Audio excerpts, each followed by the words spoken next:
3.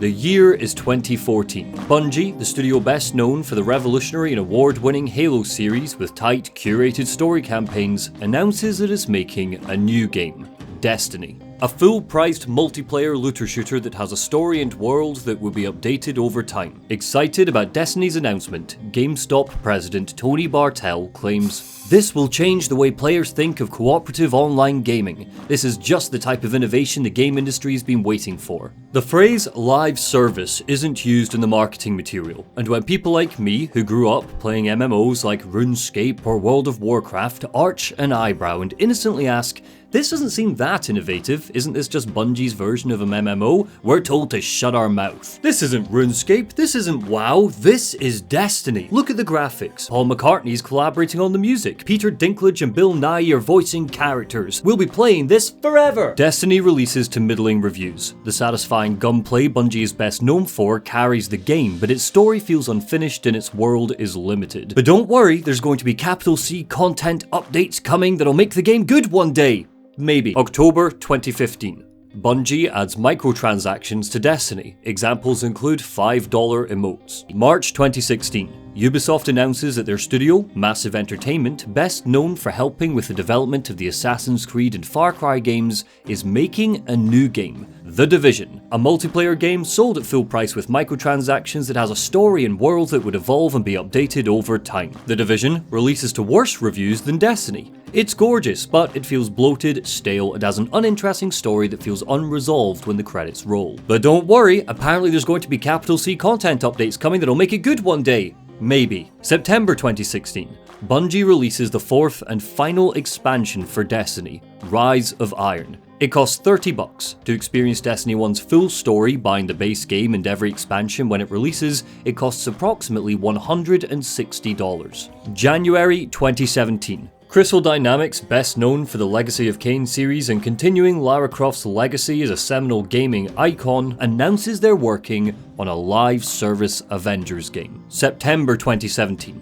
Destiny 2 launches to solid reviews. IGN claims that its story is good enough, high praise. It's lauded for its lighter tone and more interesting characters. And look, Peter Dinklage is gone, but Paul McCartney's still collaborating on the music. Good for him, always thought that guy was underrated. Over its impressive 7-year lifespan, Destiny 2 will release 8 expansions. To experience the full story, buying the base game and every expansion when it releases, it will cost invested players approximately $269. Nice. But if you want to jump into Destiny 2 today, the first 3 story expansions are no longer available to play. Speaking as someone who was playing Destiny back when Sivified Iron Lords were the best way to grind exotics and kept going even when Cade 6 died, in 2024, Destiny's changes haven't earned it fans, it's earned it reluctant addicts, collectively trying to crawl out of the sunk cost we've fallen into. But don't let that stop you from getting invested in this video game, you can just watch the cutscenes on YouTube to get caught up. June 2018. At their annual conference, Bethesda, best known for award-winning single-player games,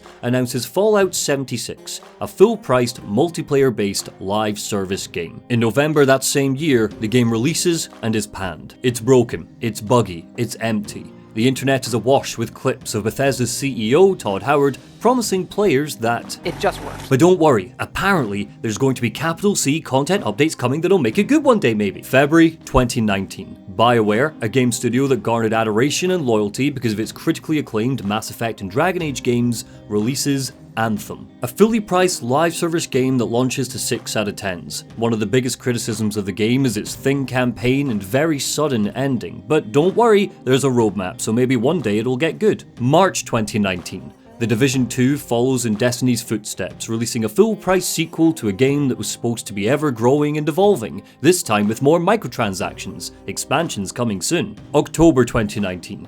Destiny 2's base game goes free to play in an attempt to increase its player base. August 2020. Suicide Squad Kill the Justice League is announced at DC Fandom. It's developed by Rocksteady, the company that made the incredible Batman Arkham games. You know those games, the ones that are innovative, atmospheric, single-player passion projects. Well, it seems like live service games are all the rage now, so get ready to be disappointed. September 2020. Crystal Dynamics' Avengers game releases catastrophically. After 6 years of playing slop, live service fatigue has officially set in. The story is lackluster disaster. Its systems are a joke. Its microtransactions interrupt the main campaign on 2 separate occasions to try and squeeze more money out of the player. 2.5 years later, support will stop and it'll be delisted from storefronts. February 2021.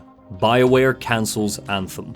A trend begins. February 2022. Suicide Squad Kill the Justice League gets delayed for a full year. March 2022. Waiting around in the sunk cost of doubling down on live service games, Square Enix tries again with Babylon's Fall. Maybe Platinum Games, who've perfected spectacle fighters and funny, bombastic single-player stories, will be able to save the day with a dreary, dark fantasy co-op game.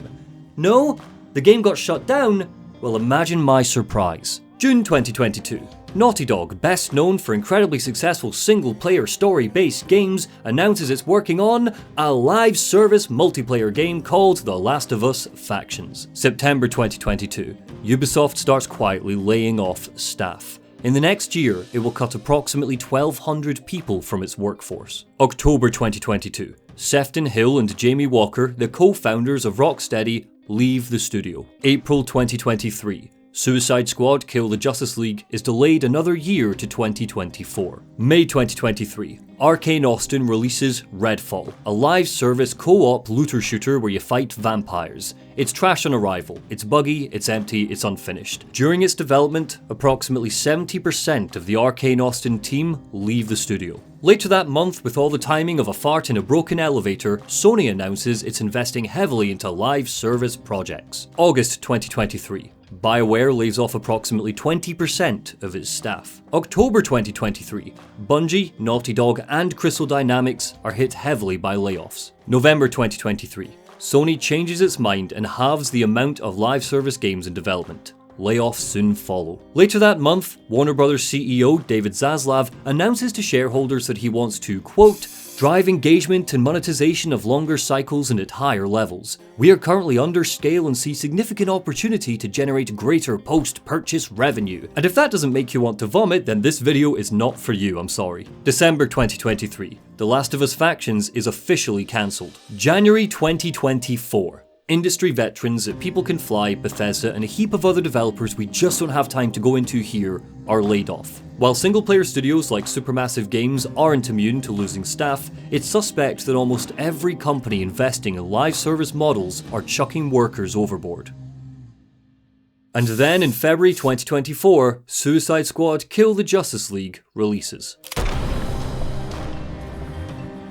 It's a flop. Its story is unfinished, its world is functionally empty, its writing is confused, its mission structure is an unfunny joke. They tell us there's a plan, a roadmap. Sure, the game isn't worth the $70 you paid for it today. Sure, its story is cynically wrapped around ripping engagement from you like an anal prolapse in the vacuum of space, but don't worry, there's going to be capital C content updates coming that'll make the game good one day, maybe. If it makes it that far, and if Warner Bros. Let Rocksteady survive its launch year. It's the punching bag of 2024. The same way Anthem was the punching bag in 2019 and Avengers was the punching bag in 2020. And while a pylon never feels nice, sometimes it's deserved and sometimes it's downright necessary. Clearly, the games industry didn't get the message the last time we beat the shit out of the cancerous glop shareholders spat in our faces through the vessel of a great studio or a beloved IP. Suicide Squad was dead on arrival because it's a game nobody asked for, made in a way nobody wanted. It ought to be left as a footnote in Rocksteady's history, forgotten to time so they can make games again that at least pretend to have a soul. Kill the Justice League? More like kill David Zaslav's career before he can squirt out more promises to shareholders. More like kill this full-price live service poison that's infested gaming for over a decade before it spreads even further. It got Crystal Dynamics, it got Naughty Dog, it got BioWare for Christ's sake, and now it's got Rocksteady. Nobody's safe it seems, the heroes, the villains, the developers, or the goddamn industry as a whole. Fully priced games unfinished by design giving you entry to a carnival for $70 just to nickel and dime your time, your money, and your attention span to ride on the roller coasters. Because it's not just the microtransactions or the emphasis on paid expansions. After all, Rocksteady have promised that for the first year of Suicide Squad's lifespan, its content updates will be free. And we'll get into why that's not as generous as you might think it is later in the video. It's what the design philosophy informing that monetization does to these games. It's why I have never accepted the argument that cosmetic-only purchases in a full-price title is okay. The live service model makes a story-based video game more grindy, more dull, more empty, and more exhausting by design so that everything can go back to login numbers, playtime, dailies, gear, and future penny pinching. Almost every single problem Suicide Squad has can be blamed on the fact it's carrying this live service dead weight on its back, knocking it back down the hill and away from something that could have been great. My feelings on it have nothing to do with this, and definitely nothing to do with this. It's not a unique game in the problems it has, it's just the one that hurt the most. So, let's talk about it. This is a commentary and critique of Suicide Squad Kill the Justice League.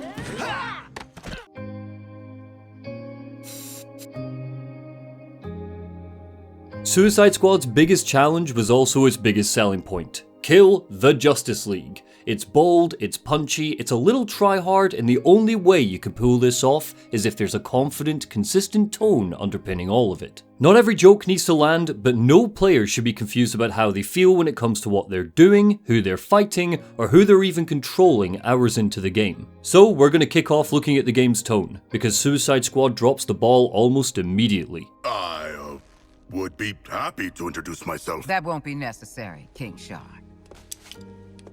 This is a microbomb injector from our friends at LexCorp. Stick it in your target's neck, and it's good night.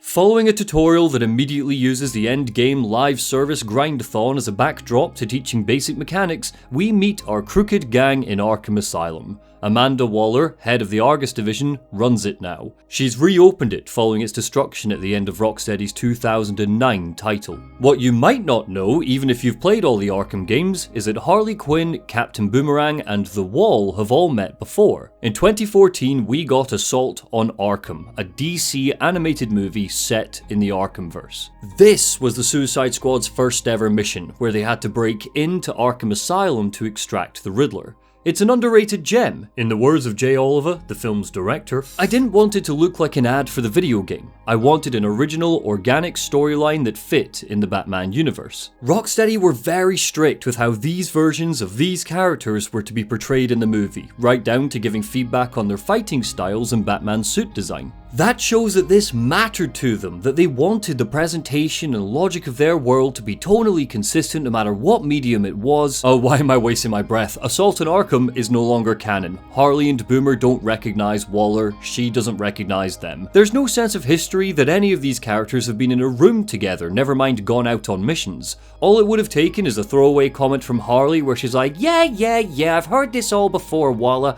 to keep the movie in the canon, but due to a simple lack of giving a damn, Suicide Squad's first casualty isn't the Justice League, it's a film with vastly better writing and pacing than the Thing replacing it. And not that we're able to put much stock in secondary material now, but the game's second casualty is Victor Zsasz. See, just like with the Arkham games, Suicide Squad had a tie-in comic book set before the events of the game. In that comic, Victor Zsasz, a recurring villain in the Batman games, dies. King Shark bites his head off because he gets on his nerves. See, Amanda Waller is smart, so she opened all the cells and let Batman's villains have a battle royale style fight to the death so she can pick the strongest 4 villains to form her Suicide Squad, Task Force X. The X is for extreme. She's a clever strategist, so she realized she just needed 4 team members rather than 5, 6, or hell, an entire army of metahumans she could stick a bomb in and send out to fight Brainiac. That would be stupid, we can't do that, this is a 4-player co-op looter shooter. I'm hardly going to go to war over the fate of Victor Zsasz. He's not exactly anybody's favourite Batman villain, but he was pretty cool in the Arkham games, and fans have a relationship with that character. Now, he's killed off in a tie-in comic nobody's gonna read except for me. Get used to disappointing deaths. After the dust settled on this battle royale, Waller recaptured the squad, strapped them to a gurney, and explained the whole bomb in the neck, do what I say or your head pops plan. And it's here that we get our third casualty, Amanda Waller herself. I only need one of you. As for the other 3, you're dead already. So, show me what you got. This isn't Amanda Waller. This is a surface level, single sentence description of the walls stuck on the face of Deborah Wilson, who is doing her damnedest to find Waller's voice in a torrent of underdeveloped writing. She's nothing like her comic book counterpart. While that's okay in its own right, this is an adaptation after all, so characterization can be tweaked and revitalized to make a character unique in a specific universe. This Waller is confusing and missing the very core of what makes her so interesting: her smarts and her unwavering belief that everything she's doing is for the greater good. No matter what version of the source material you're reading, she handpicks the members of the squad, breaking down psychological profiles and power sets to find the ones that complement each other. She overplans, overprepares, thinks every action through to its logical conclusion. The fun factor lies in the fact that the villains are so crazy and the missions she sends them on are so wild that typically they find a way to circumvent her plans and still complete the mission. Kill the Justice League's Waller is a petty, megalomaniacal toddler who can't even operate a Zoom call. We'll look at a couple of specific examples later, but you just need to look at her first scene to see this. She tosses a microbomb emitter at the gang's feet and lets them tear each other apart as they try to inject bombs in each other's necks. Why bother with this? They've just completed one battle royale, why is she organising a second one? She could just inject them while they're captured. Surely she wants them to learn to work together and be an effective team. Why kick things off with forced toxicity? What if King Shark bites Deadshot's head off during this? Is she stupid? Well, she's not clever, that's for sure. I would argue there's a couple of ways you can write Waller, but only one way you can write her for a live service play forever experience. The X stands for extreme. The relationship between Waller and the squad should be antagonistic, but to keep up the levity, it should be framed like a schoolteacher reluctantly dealing with badly behaved pupils. In the comics, she doesn't hate them, she doesn't like them, she's simply seen this all before. They're idiots and they're baddies, but they're her idiots and baddies. They're her responsibility. I'm not saying there ought to be fondness for the gang. This is a Harley Quinn who participated in the torture and brainwashing of a 15-year-old boy after all, but fondness for Task Force X. The idea that she dreamed up, that ought to be here. There's source material to draw from to help carve her out. Sean Ryan and Jeremy Roberts' 2014 run understood that in spades. In their story, Deadshot gets injured while on a mission and begins to lose confidence in his abilities as a marksman. Waller encourages his recovery, caring enough to come and visit him in the infirmary personally. "I need you better than just better," she says. "I need you at 100%. You're no use to me broken." There's nuance here. She's not visiting out of the goodness of her heart, but it's the sort of constructive care Waller knows Deadshot needs to hear if he's going to keep doing physical therapy to get better. In most stories, the squad develop a parasocial relationship with her, and she develops a parasocial relationship with the concept of Task Force X. She needs it just as much as its members need her. The squad gives both sides purpose. Yes, of course, it would be weird if we saw that relationship established in the opening scene, but it ought to be something to aim for, to head towards before the credits roll. Instead, the squad's relationship with Amanda Waller never changes. But who knows, maybe a character arc will appear in the content updates, that's how storytelling works, right? But for now, she is an irritating gnat in our ear, yelling at us to go and do busy work, never offering anything constructive or useful to the mission, and never growing as a character. In the comics, it always feels like Amanda Waller is the only person who should be in charge of Task Force X. In the game, it feels like she's the only person who shouldn't be. Do Rocksteady really think that I want to listen to this for the next 12 seasons of game? Are your heads so full of air I need to pop them? Where are you? Your priority is getting Flash back to the Hall of Justice. I want you back at the Hall of Justice. If he gets captured, I'll kill you myself. And just wait till we get to Rick Flag. Waller's biggest problem isn't that she's not likable, she's not exactly a likable character, and any fondness for her often comes from when there's an even bigger piece of shit that makes her look sane. No, the problem is Suicide Squad can't make its mind up if she's a disappointed teacher wrestling with unruly schoolchildren or an unhinged taskmaster. She organises cute little outfits for the team to wear. We learn that, much like his comic book origins, King Shark is the son of the shark god Kondraka, but has been raised by Waller and Argus from birth. There's a hint that Amanda treats Shark differently from the other squad members, once, when she tells him that she's disappointed in him, but beats like this are interrupted by insults, badgering, and tantrums. She's all over the place. I simply don't know why she feels the way she feels at any given moment. You guys are making a girl miss solitary. Still, sure is nice to be out of Arkham. Thanks, douchebags. You may have noticed that I've not really talked about the squad themselves yet, and that's mainly because they are effectively just joke machines. King Shark's written the same way Drax the Destroyer was in Guardians of the Galaxy, except without the pacing, delivery, or regular sobriety that game offers to his characters to get you emotionally invested in them. Harley Quinn is Harley Quinn. The game tries to put her into a leadership position in the team, but she does nothing to earn it outside of coming up with one half-decent idea later on. She's the most iconic character in the squad and the one character Arkham fans are intimate with. It's been 5 years since the Joker died. What's she been up to? The last time we saw her, she was still wallowing in her grief and obsession over the clown, to the point she led a siege against Batman and Robin in the hope they had Joker surrogates for her to play with. Her motivation has completely changed by the time we catch up with her in Suicide Squad, aligning her more with the way she's written in modern stories than the older Harley Joker tales, but aside from a couple of jibes by Boomer about her history with the clown,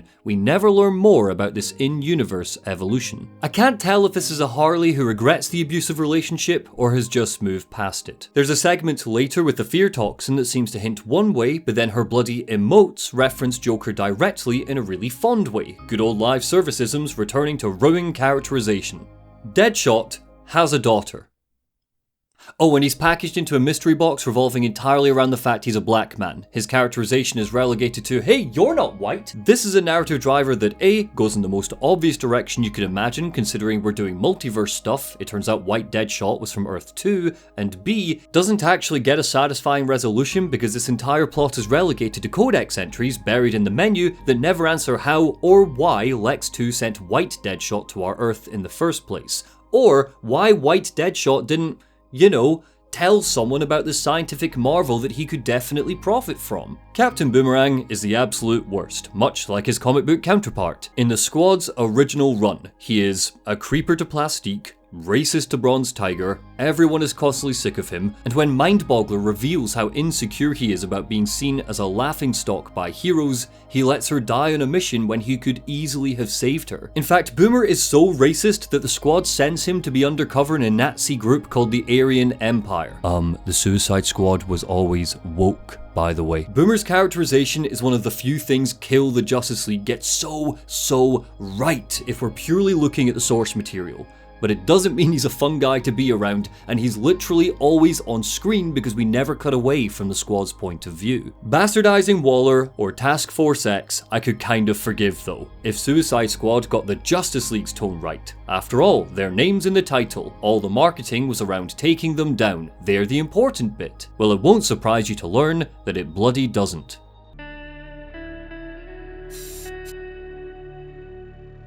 Hate superheroes. And museums. I've seen it on TV. It's the Hall of Justice. Waller sends a squad into Metropolis through an underground tunnel, but our first stop is to secure the Hall of Justice, the League's headquarters. It's Justice Day, so the hall was opened up to the general public so the League could talk down to the little people. Connect with the population of Metropolis. In a game where we play as villains and our mission isn't just to fight the Justice League, but kill them, the way we see the League should be tinted by the eyes of the villains. I should want to kick the League's ass by the time we leave the Hall of Justice, not just deprogram them. I should look at who these characters were before they were brainwashed and think like a villain, encouraged to embrace the violence, chaos and bloodshed, and not care about saving cheesy heroes like Superman or Flash. But Rocksteady already set the game up to fail tonally because of two reasons. The first is we are killing our heroes, often gruesomely and often disrespectfully. The fact we are killing the League doesn't really seem to serve any narrative purpose that just de-brainwashing them or capturing them would. Really, it feels like the only reason we're murdering them is so kill can be in the title for the sake of marketing. But I think people would have still bought the game if it was called Suicide Squad versus the Justice League. Most people don't want to kill Superman, but they would have a good time fighting him and kicking his ass. And yes, there's every chance Rocksteady will bring back the League in capital C content updates, but I'm critiquing the game I bought for $70, not some mystical twist that exists in Imagination Land at the whims of Warner Brothers' desire to continue or cancel the game. There's a comic with that same name that released in 2017, and when you put it alongside Kill the Justice League, it shows just how many missed opportunities there are here. There's a moment in Justice League versus Suicide Squad, where Task Force X are able to pacify the League and Waller captures them. It's a whole thing involving Killer Frost. It's a good fight. fight. Superman's stuck in a kryptonite tank, Cyborg gets a Faraday cage, etc. How cool would that have been if after we took out a League member, we could go back and visit them, restrained in the Hall of Justice, the same way Batman was able to visit his villains in Arkham Knight. And yes, the second reason it's set up to fail is because Rocksteady decided that they just had to set this in the Arkham universe. They had to. Screw Arkham Knight's ambiguous ending. Now you're getting a straightforward, frustrating and dissatisfying answer to what happened next. The Batman you're going to kill is the one you fell in love with all those years ago. This is the next part of the story, Arkham fans. Buy it, do it, buy it now before it gets shut down. And that means there's far more weight to what we're doing here than if it was just a brand new Batman that we don't care about. To get us invested in killing our heroes, the game must go all in on the tragedy or all in on the nihilism and levity. Shark, will you move? The opening can't figure out if it wants to set up the Justice League as cheesy goody two-shoes or a legitimately loving group who we'll tragically have to kill. The first thing we see are these gigantic, obnoxious statues of our heroes literally standing on top of Metropolis's buildings. Oh, I get it. I'm to view the heroes the same way the villains do, as arrogant gods that need to be taken down a notch. Cool, great establishment of tone. Oh, but then we learned that the statues were commissioned by the mayor and the League reluctantly accepted them. Okay, so the League are a legitimately loving group who we'll tragically have to kill, I guess. That's conflicting as an artistic choice. Holograms of the League are 10 feet tall, speaking to us like children, because in-universe that's exactly what they were used for, to welcome kids into the Hall of Justice. Each of their holograms talk about how their fellow League members are their very best friends, their family, or smugly shows them taking down us. Cool, okay, so the Justice League have become corporatized, using obnoxious red flag terms like family to describe their working relationship. What a bunch of sellouts, let's battle them. Oh, but now Superman's being really earnest about it, talking about the destruction of his planet, how alone he felt when he grew up on Earth, and how he's grateful to have found a home here. This makes me feel warm and fuzzy. Really wish we weren't getting ready to kill this beacon of hope. Ah, but here's a clip of Wonder Woman and Flash talking about the Watchtower. Normally it's a station for monitoring intergalactic threats. Now it's like an all-seeing eye that can see your bedroom if you live in Metropolis. Alright, big brother, Jesus Christ, somebody should really knock these guys down a peg or two. Looks like they're overreaching. Can't wait to shoot them. It's you who inspire us to be great. So thank you. Oh, that's really cute actually. Hope nobody kills these guys. Complex writing that makes me feel conflicting feelings is always welcome. But absolutely nothing else about Suicide Squad is complex, so this insistence on not picking a lane and sticking to it just makes the game seem confused more than anything. And as we'll soon see, that tonal inconsistency leaks straight into actually killing the League later. There's also a couple of notable characters missing here. Cyborg would have been an awesome inclusion to the League, considering soon the Suicide Squad will recruit their own cyber warrior in Hack. There could have been a whole digital battle between the two of them that we help with. Martian Manhunter could have been included as a neat little mid-game twist because of his shape-shifting abilities. Perhaps this shell pretending to be Rick Flag could have been Martian all along. But the biggest, most suspect League member missing is Aquaman. Not only is he a founding member from the comics, but he clearly exists in this universe. His nemesis, Black Manta, has graffiti up in Metropolis confirming that he's around, but most notably of all, King Shark is a playable character who references Atlantis on a few occasions, and he's the only squad member who doesn't have a personal relationship with anyone in the League. Harley gets Batman, Deadshot gets Green Lantern, Boomerang gets Flash, and Shark is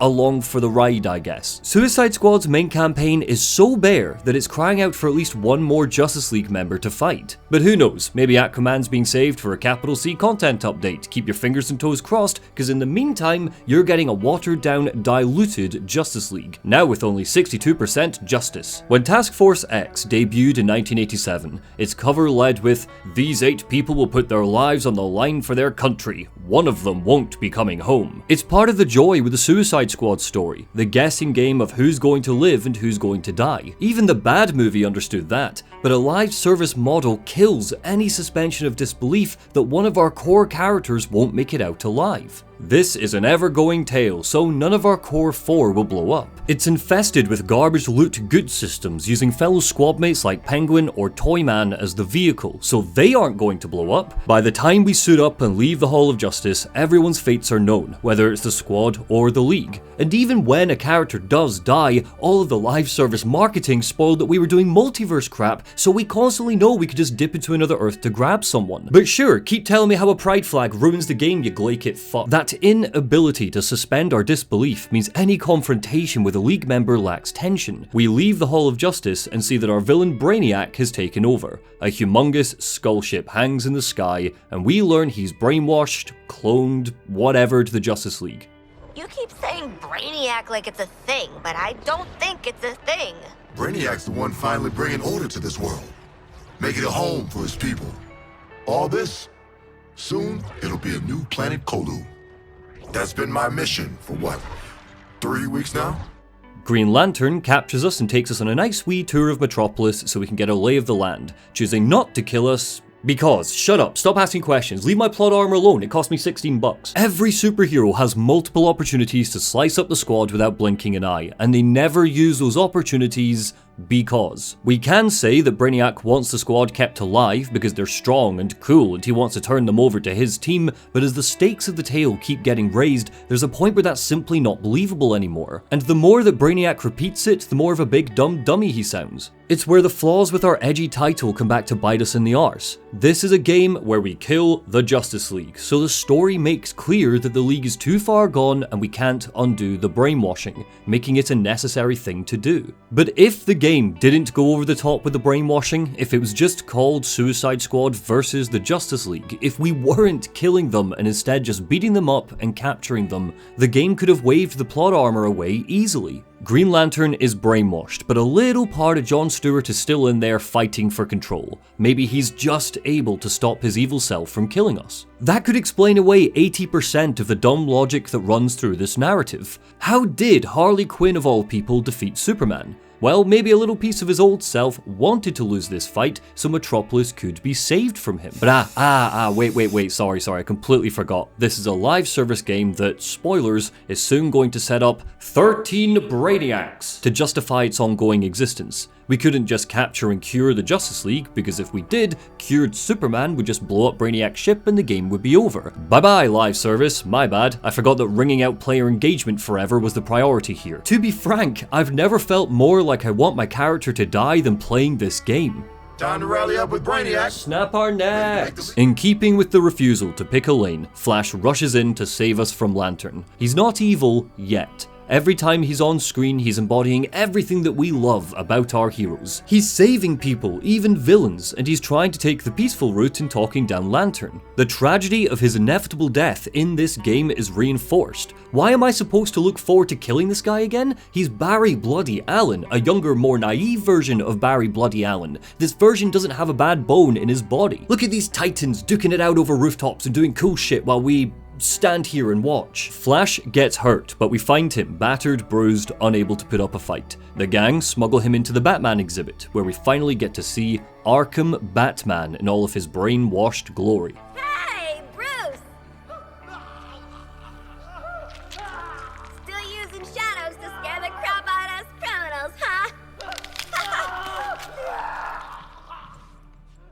I'm going to talk more about Batman later. I've saved a whole section in this video just to talk about what this game does to Bruce, but for now, I just want to draw your attention to this article by PC Gamer, because it reflects a lot of the comments I saw from very forgiving people at launch. Quote, "The Batman exhibition sequence essentially flips the Arkham games and it's brilliant. Even though you know Batman is watching you, he's completely hidden. It's such a great inversion of the previous games that I desperately wish Suicide Squad had fully committed to survival horror instead of being a looter shooter. But is it though? I mean really, is it brilliant? Is it a great inversion? It's a cool gimmick, I guess, for the 3 minutes max that it happens. Batman is a killer now, he uses guns, but he still strikes fear into the hearts of his enemies. I'm not scared though, because this isn't an actual level. We're walking to an objective marker with a torch attached to our gun, where in a clearly scripted moment, Batman knocks down the squad member we're controlling. Batman isn't hunting us, we're not hiding from him, the game doesn't even trick us into putting up a fight. I have less agency playing this sequence than the AI of Joker's goons did in Arkham Asylum. Look, here's me jumping up and down trying to get Batman's attention. His explosive gel doesn't actually hurt us. We can't scan gargoyles for him. We can't toss grenades into vents to smoke him out. There's nothing to do here. The Batman exhibition is arguably the most memorable part of the game, but that's purely because of A, the nostalgia factor, and B, the fact it's one of a couple of moments when we're not jumping on rooftops shooting stuff. Tonally, it feels bizarre because it's set to the backdrop of a legitimately funny joke. Go get him, Flash! and a distinctly unfunny joke.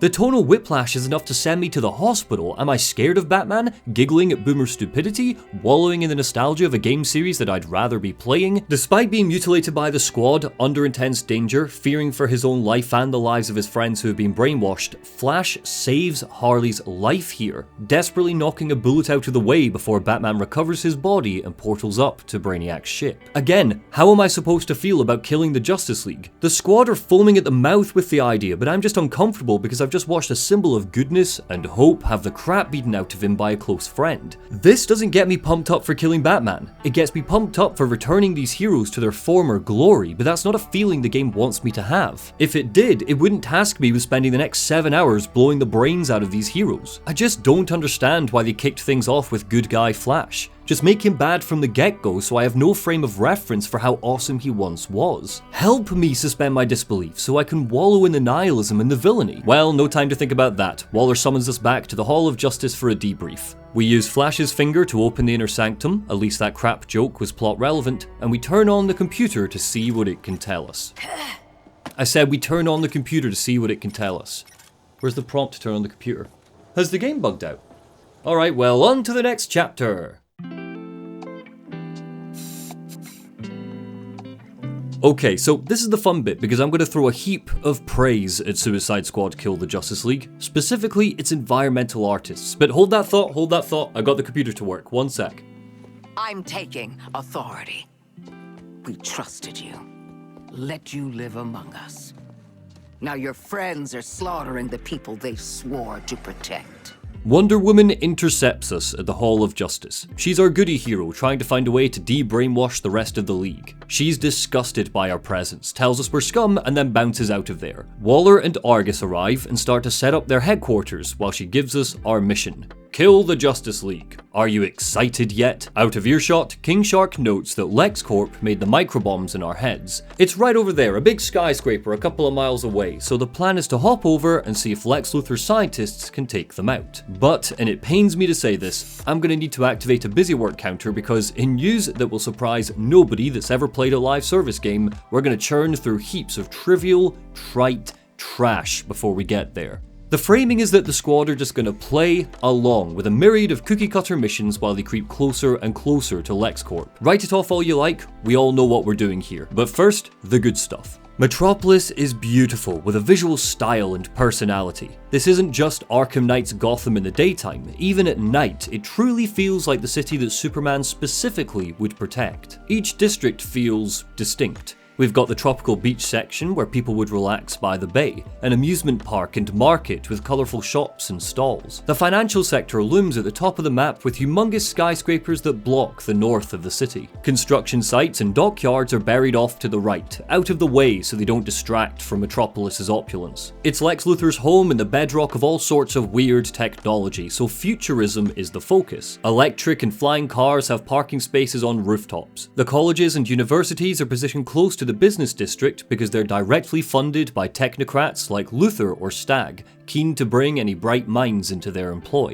Luthor's statue watches over his city, environmental design informing character by showing us that he overcompensates. Much like how Arkham Knight was set at Halloween, Brainiac invaded on Justice Day and Suicide Squad takes place in the aftermath. Balloons line the streets, the remnants of parades litter the concrete, paintings of our heroes are splashed on walls. This means that Metropolis can, on a visual level, be infused with character that informs how we see the city's population. This isn't just a shiny city to leap around, it hints at a rich and storied history Rocksteady could, if they wanted, scratch past the surface of. But unlike Arkham Knight, Suicide Squad misses the point completely. That game opened with people wearing Batman Halloween masks, our hero's face kept crackling onto billboards, tabloids gossiped about him, Gotham worshipped the Bat, and we were supposed to feel concerned about this. It lay the foundation for what Batman's legacy had become and why he would need to evolve by the end of the night. Metropolis also engages in hero worship, but in a way that's not ironic or offered up as satire. I always feel weird seeing superheroes be turned into merchandise in their own world, commercialized like this, because it spoils some of the joy of our heroes. They don't do it for praise, money, or fame. They do it because they have a sense of righteousness and just want to help people. The Flash didn't become a hero so an ice cream could be named after him, and by all rights he should feel uncomfortable about how Metropolis views him. The same especially should be said for Batman, so seeing Metropolis drowning itself to scream about how cool its superheroes are feels like a Vought commercial from The Boys, and we never hear how our heroes felt about this. If the Hall of Justice is anything to go by, they encouraged it. At too young an age,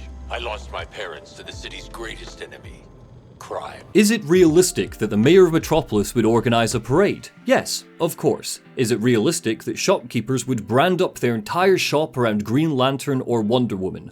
Obviously. Should the game say something about how disturbed that is? Absolutely, and it doesn't. It's not just the League who are victims of this idolatry either, the sidekicks get hammered too. Some of the buildings have had full architectural overhauls so they can look a little bit like them. A humongous statue of Superman sits in Centennial Park. This stuff wasn't whipped up just for the parade, clearly it's been here for a while. Suicide Squad's Metropolis is effectively a tourist town where people will holiday, hoping to catch a glimpse of Superman flying overhead while they blow their paycheck on overpriced baubles and souvenirs. And the Suicide Squad have nothing to say about it. This stuff is rife for having the crap beaten out of. A side quest could be introduced where they try to vandalize as many of the statues and paper mache glop that covers every inch of the screen, but there's nothing. It is beautiful, and creating Justice Day as our backdrop is an ingenious concept, but it never goes beyond that, and much like the rest of the game, it's a tonal mess. When Brainiac's big tentacle arms start trashing souvenir shops, I don't mourn the destruction that's come to Metropolis,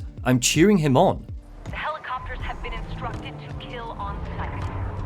And as for Green Lantern, well, Lantern has a Brainiac-sized hole where his head used to be. Lois Lane narrates a lot of our adventure. She's holed up in the Daily Planet and live streaming on every screen across the city, making everyone's favourite reporter an ever-present character that should do something in the main plot, but never does. Even Jack Ryder got kidnapped in an Arkham Knight side quest, and he's just Gotham's #2 reporter. This is Lois goddamn Lane. She should be a fountain of history and context, but instead she simply, blandly regurgitates everything that's happened so far. After killing the Flash, she talks about how the Flash is dead. After we find Poison Ivy, she reports that we found Poison Ivy. Really glad I took the time to listen in, Lois, thanks. This is where a lot of the game's social commentary could have appeared, and Suicide Squad kinda refuses to engage with its own world through her lens. The opportunities are endless. The radio comms, a feature of Rocksteady's design that always had some of their best, wittiest, and funniest writing, make a return here. Because there's just one faction, Brainiacs, we tune into the conversations between his grunts. Occasionally, we get half-decent bits of unique chat.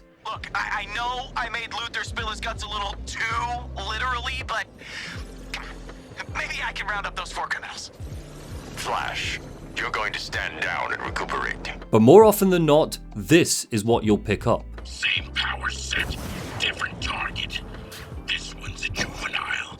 Word is, eliminate on sight. Oh, and by the way, since Suicide Squad released, some people have devolved into whining, slush-brained babies furiously typing about how a consultancy firm called Sweet Baby Inc. are the reason the game's writing sucks. But according to reports, this kind of stuff is the only thing Sweet Baby contributed to Suicide Squad.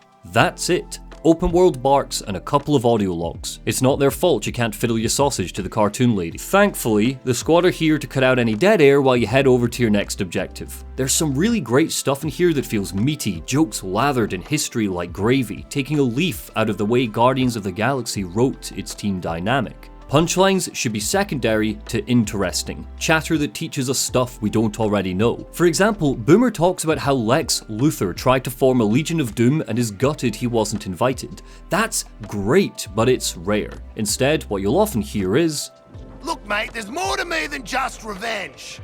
Like, I could bask in the warm glow of past revenge. and this, It's no good shooting at those transport drones. We're really bringing back that Gotham crazy. Quicker. shh. Sometimes you don't need to talk. Sometimes you can just not talk. It makes me want to mute Metropolis, not live in it. Batman will occasionally pop up on rooftops and he'll watch us from afar. That's it. He'll just watch us. If you go close to him or try to shoot him, he'll burst into a cloud of bats and run away like a coward. Why is the Batman running away from Captain Boomerang? Come back, Batman, I want to fight you, don't you want to fight? Can you imagine if bats would just randomly attack us, like an invader, and we'd need to either engage him in a tricky battle before he retreated, or just run away ourselves? That would add some dynamism to how the world feels to play in. Even with the loose excuse that Brainiac doesn't want us captured yet, Batman could leap in, knock us about for a giggle, testing our skills, and leap away. Pure psychological warfare. It's not long before you realise just how static Metropolis is and how little agency you have over its transformation. Any action we take will just reset the next time you log in to grind out your dailies. There are cannons and turrets littering the rooftops, but because this is a live service game that, remember, you're gonna play forever, big boy, destroying them just means that 5 minutes later Brainiac will respawn more. The live service isms infect the world building too. Bat pods are reintroduced alongside a full museum exhibit and a monologue by Batman. Ooh, shiny. But they're just a narrative excuse for the player to get loot drops after missions. And speaking of loot... Waller, the penguin is in flight. Repeat, the penguin is in flight. Then let's clip his wings.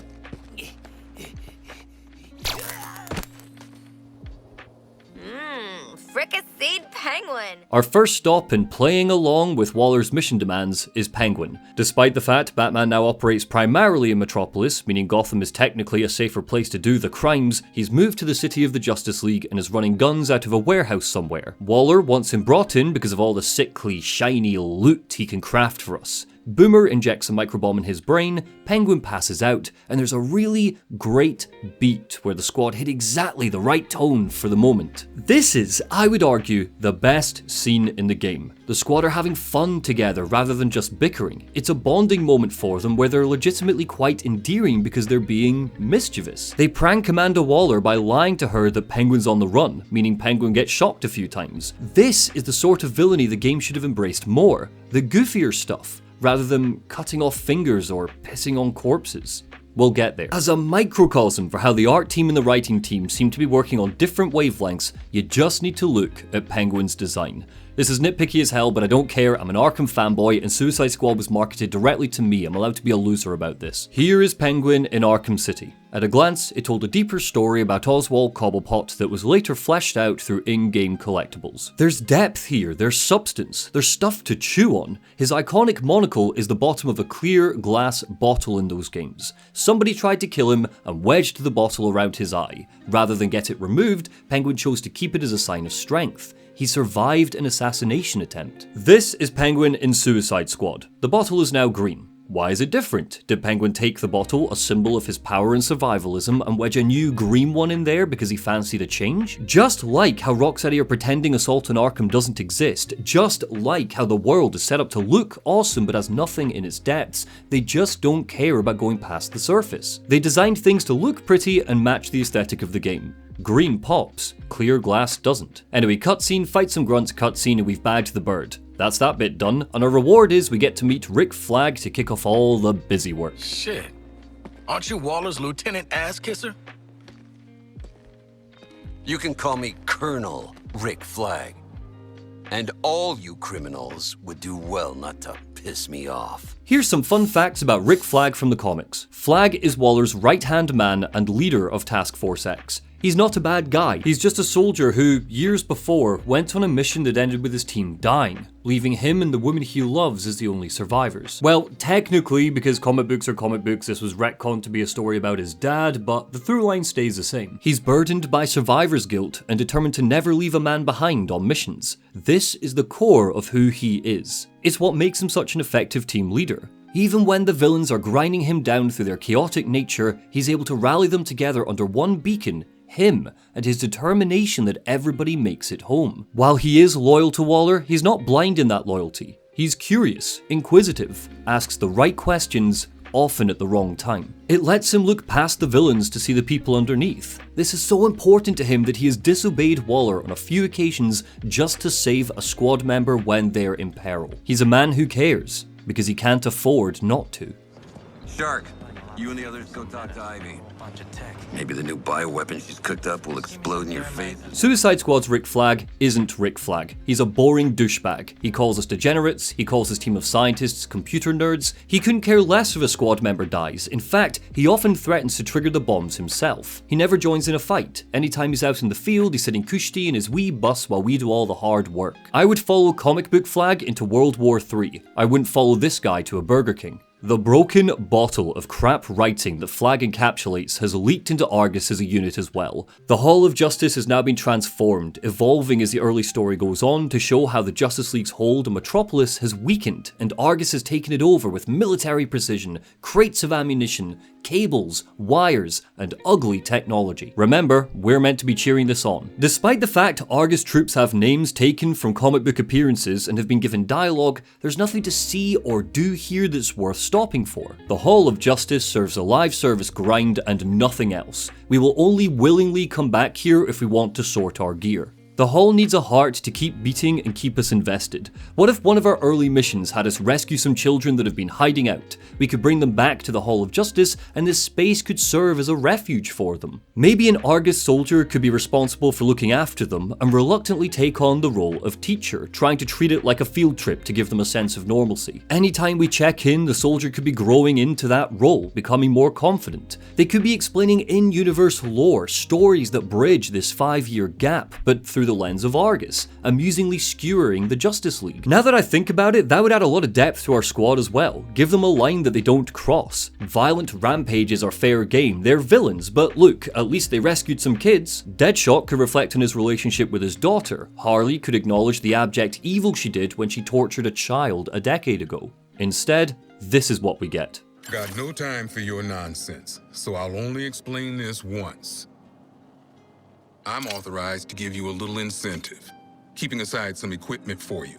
Call it a care package. I'm so glad they dragged Aaron Cash kicking and screaming into this game so we could stand there and hand out loot crates. For the next 4 missions, we are working for Flag doing stuff. Destroying a bug farm, doing a control point mission, killing some grunts on a rooftop as a tutorial, and killing some more bugs to get charges as reconnaissance. Apparently. Busy work counter, activate. It currently stands at 4. So let's talk about the game's structure as a whole. Do you like maths and numbers? Suicide Squad does, so I came prepared. Using a walkthrough as a guide, we can break down the game structure into 6 categories. Tutorial missions, live service setup, busy work missions like Flag's reconnaissance bullshit, boss fights, story missions like the Batman exhibit, and cutscene / walking around missions. These are missions where we go to an objective marker, someone talks at the squad or a cutscene plays, and then the mission ends. Generously, out of the 69 missions we have here, nice, 44 of them are a cutscene, busy work, or live service setup. Removing the 24 cutscene missions because they're not gameplay at all, 20 out of the 45 missions that involve actually playing the game are either busy work or live service setup. From a pacing standpoint alone, 44% of Suicide Squad is dead weight. For reference, here's a very ungenerous breakdown of Arkham Knight's structure. For all of the moaning about the Batmobile, only 11% of that game's missions could accurately be described as padding or a waste of time. Hardly any storytelling is actually conveyed through Suicide Squad's gameplay, so a lot of these cutscenes are around 10 minutes long. One of these is over 2 minutes in the dark, while the game just throws joke after joke at us because half of that time is given over to the squad not shutting the hell up. Sometimes an achingly long period will be given over to the squad just standing on a rooftop, unable to leave it while a character babbles at us on the radio. So let's make you 4 into an effective support unit first. Head to the mark. Are you having fun?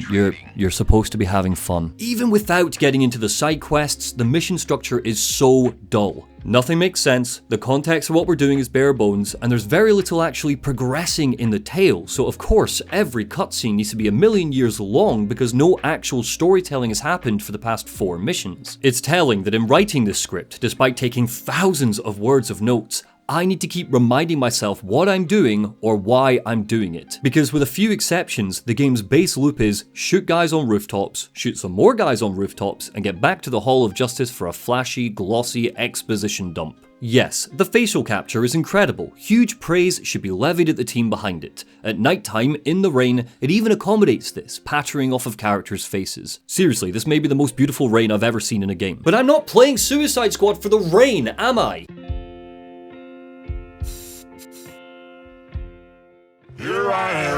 looking for an Amazonian princess, and all I find is America's least wanted. Wonder Woman's a personal friend. You'll get to her over our dead bodies. Not mine. Following all of our busy work, we are off to the Hyperdome Stadium. There's an ordnance for us to get.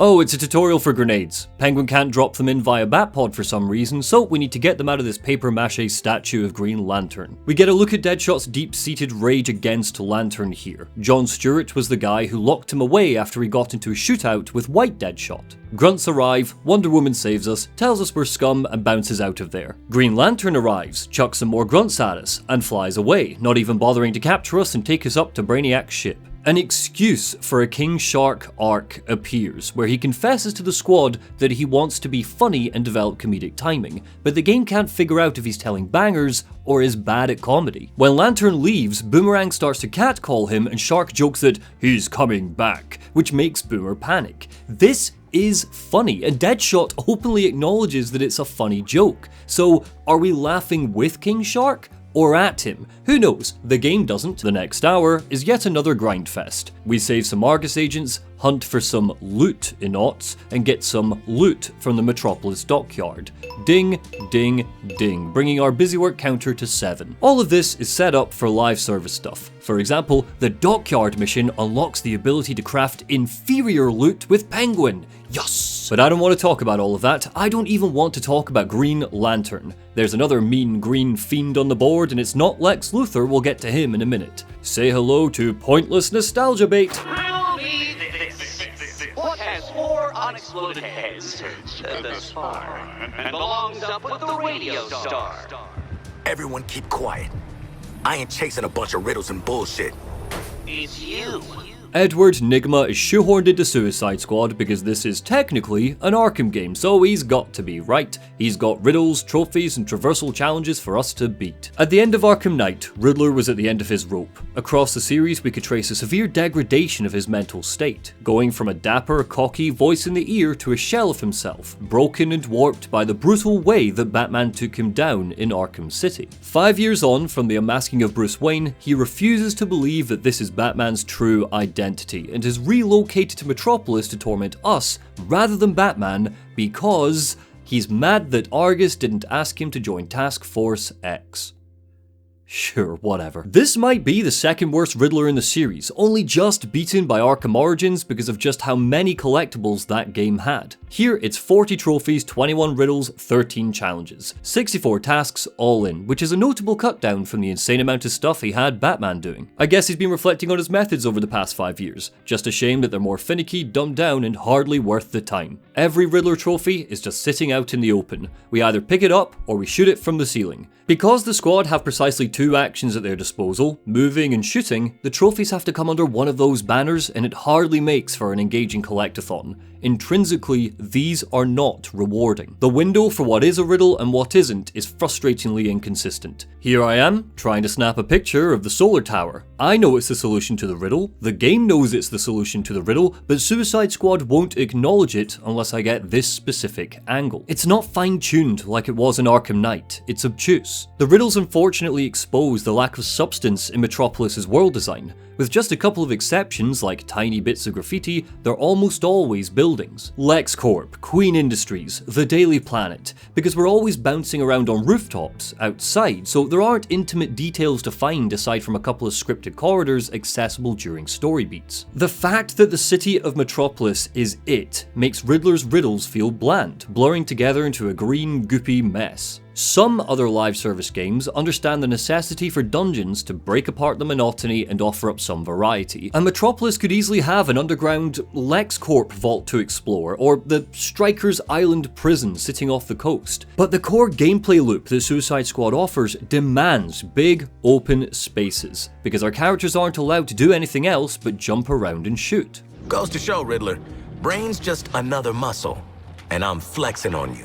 I've been playing Final Fantasy VII Rebirth lately. Great game, having lots of fun, and some of the party members have unique skills that let them push past obstacles specific to them. Barrett has a big gun, so he shoots away crystals to form a path. Yuffie's a ninja, so she has a grapple. While these sections are hardly what I'm going to remember about that game, it's a good example of how one simple gimmick like, I don't know, being really strong or carrying gadget boomerangs can offer up pacing breaks if combat gets too monotonous. Embracing what makes each of the squad unique would give us dungeons to explore, level design to maneuver, and more interesting Riddler puzzles to solve. But none of that is here because the devs have been pigeonholed into spending all of their time designing a live service shooter with an endless gameplay loop while devising algorithms that can spew out reskinned guns. They didn't have time for dungeons or puzzle-based abilities, but hey, at least there's races for us to complete. I'll use a sliding scale to rate you on this one. The AR challenges are actually pretty fun, the same way traversal challenges are often a fun time sink. They're tricky enough without being overbearing, and most importantly of all, they give us rewards. Cosmetics, codex entries. As we collect more and more of the Riddler's tat, we unlock 4 phone calls with him where he calls us up, mules at the squad about nothing, and hangs up. Except, one of these calls isn't nothing. It's a little bit of something. I know all there is to know about Task Force X. In fact, I knew of Waller's little experiment long before she sprung the 5 of you. Riddler hints that Waller broke out 5 people from Arkham Asylum. There's a secret 5th member of Task Force X somewhere, probably locked away in the Hall of Justice, ready to be let out. Who is this 5th secret member? Oh, we don't find out. That's saved for a season in the future. Maybe, if we're lucky. I wonder which season. I'm looking forward to the fall collection myself. There doesn't seem to be any rhyme or reason to how we unlock certain codex entries, and after a cursory glance online, I can't tell if it's a wider bug or just something the game doesn't communicate. Some side missions on the map tell us that we unlock audio tapes for completing them. For example, I unlocked some of Deadshot's double tap tapes from Toyman missions. Why is this the case? Toyman has nothing to do with Deadshot's past. These are mainly conversations between Floyd and Lex Luthor. Past games would purely link audio tapes to Riddler challenges because it strengthened his omnipresence. It's established that he's hidden away somewhere, watching all through cameras, so it makes sense he rewards us with recordings of the dark, seedy ongoings that build up a city's past. But here, one activity gives us an audio log feels random. Were you tricked by adults too? What? No, well, yes. I was projecting myself somewhere I shouldn't have, for people I shouldn't have trusted. Inexplicably, a series of audio logs where Hack and Poison Ivy have long philosophical debates about how the internet is like plants if you really think about it only started appearing during my second playthrough. Was this patched in? Did a bug lock me off last time? Or are these rewards hidden behind doing the campaign a second time? The only way Suicide Squad could have sincerely justified the Riddler's inclusion was, stick with me, if he died after we completed all of his challenges. Imagine if the reward was Task Force X injecting him with a microbomb and Waller, deciding that that was a stupid thing to do, claimed Riddler's a liability and popped his skull. That way, at least one of our villains would actually die to up the stakes a little, and a goofy meme death would at least be funny. Look, I love the guy, but I've had enough of Riddler by now. He deserves a canon ending rather than being wheeled out from mindless collectathons. His arc ended in Arkham Knight. Oh, each live service season gives us more Riddler challenges to pad out game time, so I guess we can't do that. He's trapped in this infinite loop, just like we are. We just want the nanite bombs you made for Waller out of our heads. Now! That's all you want? Of course. Finally making it to LexCorp, the squad meet Dr. Happershin, the guy who invented the microbombs. That's lucky. He agrees to remove them, says the process will be simple. But then Argus arrives, Lex Luthor pops up on a screen, triggers the bomb in Happershin's head, and the good doctor explodes all over Amanda Waller's face. She's in shock. Probably for the first time in her life, she's seeing firsthand the damage of the microbombs. How violent and ruthless her choices truly are. What she's become to save the world. Her face stained in blood, this is unnerving for both her and the player. A real moment of reflection for this character. I'm your daddy now, Shark. That goes for all of you. I'm your daddy. Oh, okay. This is funny, I guess. The tone is completely backflipped. Oh, those bombs ain't coming out. "I'm your daddy now, Shark," she yells as she destroys the only machine that can remove the bombs, trashing it, shooting it violently until she empties the clip, then picking up a bit of metal and trashing the lab, grunting, "I own you." The positioning of Waller in this moment is so at odds with the words coming out of her mouth. What is happening? Who are you? Where is Amanda Waller? It's not just the cringiness of Waller yelling, "I'm your daddy," because at the end of the day, Waller is technically King Shark's daddy. She raised him from birth. But the music underneath is a warbling, distant, ominous synth to signal to me, the audience, that this is bad news and I should be uncomfortable. However, the squad aren't uncomfortable. They just seem bored. Harley even loses interest entirely and wanders off into the next part of this video. So, let's see what she's found. Well, Ivy was in here, boss. Maybe we could ask her. What, Ivy? Poison Ivy? It turns out that after she sacrificed herself at the end of Arkham Knight, Lex Luthor found the flower Poison Ivy left behind. Bringing it back to his lab, he let her grow, and now she's back from the dead. Waller wants us to retrieve her and add her to the bandwagon of live service assets, so off we go out into the city to see if we can find her. And I can't think of a better time to finally talk about getting around Metropolis. Earlier, in the Hall of Justice, the gang steal unique gadgets from an exhibit. Deadshot gets Gizmo's jetpack, Harley gets Batman's grapple, and Boomer gets a Speed Force gauntlet that lets him effectively teleport. Shark gets nothing. He's the only member of the squad who's a real metahuman, so he can do big leaps, Hulk style. Out in the world, momentum returns as the driving force behind the squad's movement. None of these abilities can be used forever. There's a gauge that needs to be regularly reset. For example, King Shark can dash through the air 3 times, but needs to touch the ground before he can do it again. A quick hop on the ground or sliding along the floor does the trick. Suicide Squad doesn't want you to ever stop moving. But the issue is that these limits have a focus on punishing the player rather than rewarding them. You get a tiny increase to your traversal meter if you time it well, but that's not enough of a reward to encourage precise play. If I'm playing as Deadshot and my movement gauge maxes out, I need to find a surface to land on or he'll just fall to the ground. If I do find a surface and slide over it, I don't really get anything cool like a speed boost that launches him further and faster. I just get to keep doing what I was already doing before. Using his jetpack for a long time punishes me because it runs out. Sliding along the floor just sets everything back to 0. This is clearly all by design, but there's a distinct lack of variety in how we reset the gauge as well. You slide on the floor, you hop on a rooftop, or you hit a building. Running up a building is always vertical. There's no freedom in the wall running mechanics where you can glide along the side of it, which feels like a major missed opportunity. You can cheat the game with Harley, but it never feels like the intended path, and as a result comes off as a little cheap and janky, more like I'm exploiting a feature rather than engaging with the game's systems. Tooltips are abound, nervously tapping you on the shoulder at every opportunity. This footage is from the endgame and is teaching me how to double jump. Oh, I hit the jump button twice? Thanks game, I didn't know. These won't go away until you complete them, which means the game effectively takes over from Amanda Waller, barking at us to do busy work just so this part of the UI will get lost. Yes, you can turn these off in the menu, but my experience has been that this doesn't work. They still show up. The default setting is a feature, not a bug. The tooltips have been programmed to keep popping up and remind us how to play the game because, remember, Warner Brothers want this game to be played for at least the next 3 years. They anticipate that you'll keep the bloody thing installed on your console or PC so you can jump back in every few months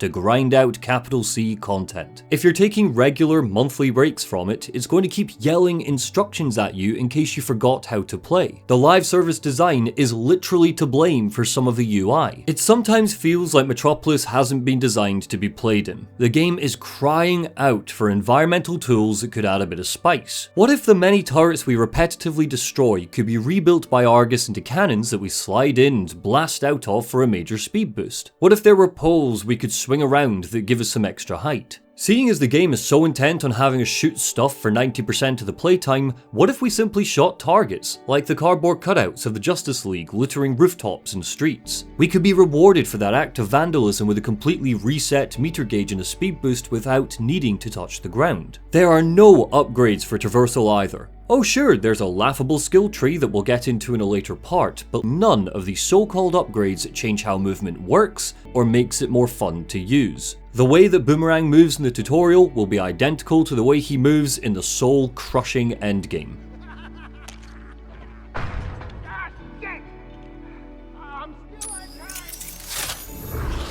During one of their behind-the-scenes promos, Tim Hannigan, the game's technical design director, said, quote, "As Harley, the feeling of swinging and momentum and the physicality of it and trying to keep that momentum and use it to go over buildings or swing under bridges, it just feels spot on. Harley's grapple is the most complex movement set, and out of the four it's probably the most interesting. She can summon a drone and grapple whenever she likes, once, but if you break it up with a mid-air jump, it gives time for the gauge to deplete so she can use it again. Alternatively, she can dive, which speeds up that reset and apparently gives her more momentum for her next swing. But I'm yet to experience this momentum. I tested it and I think at most it seemed to shave 0.1 seconds off of my movement. She can also use L1 to grapple to a building instead, just like Batman used to do, and this is how you cheat the game. Because using L1 automatically resets the movement gauge, and you can cancel out of that grapple whenever you like. Grapple on the drone, tap L1, grapple on the drone, tap L1, rinse and repeat. I don't hate this. There's a few things to be aware of and it complements combat entirely because Harls can hang from the drone and blast to her heart's content. I'm always thinking about obstacles and options with her. It just doesn't go anywhere, it doesn't evolve. Even the cosmetic options for the drone are restrictive.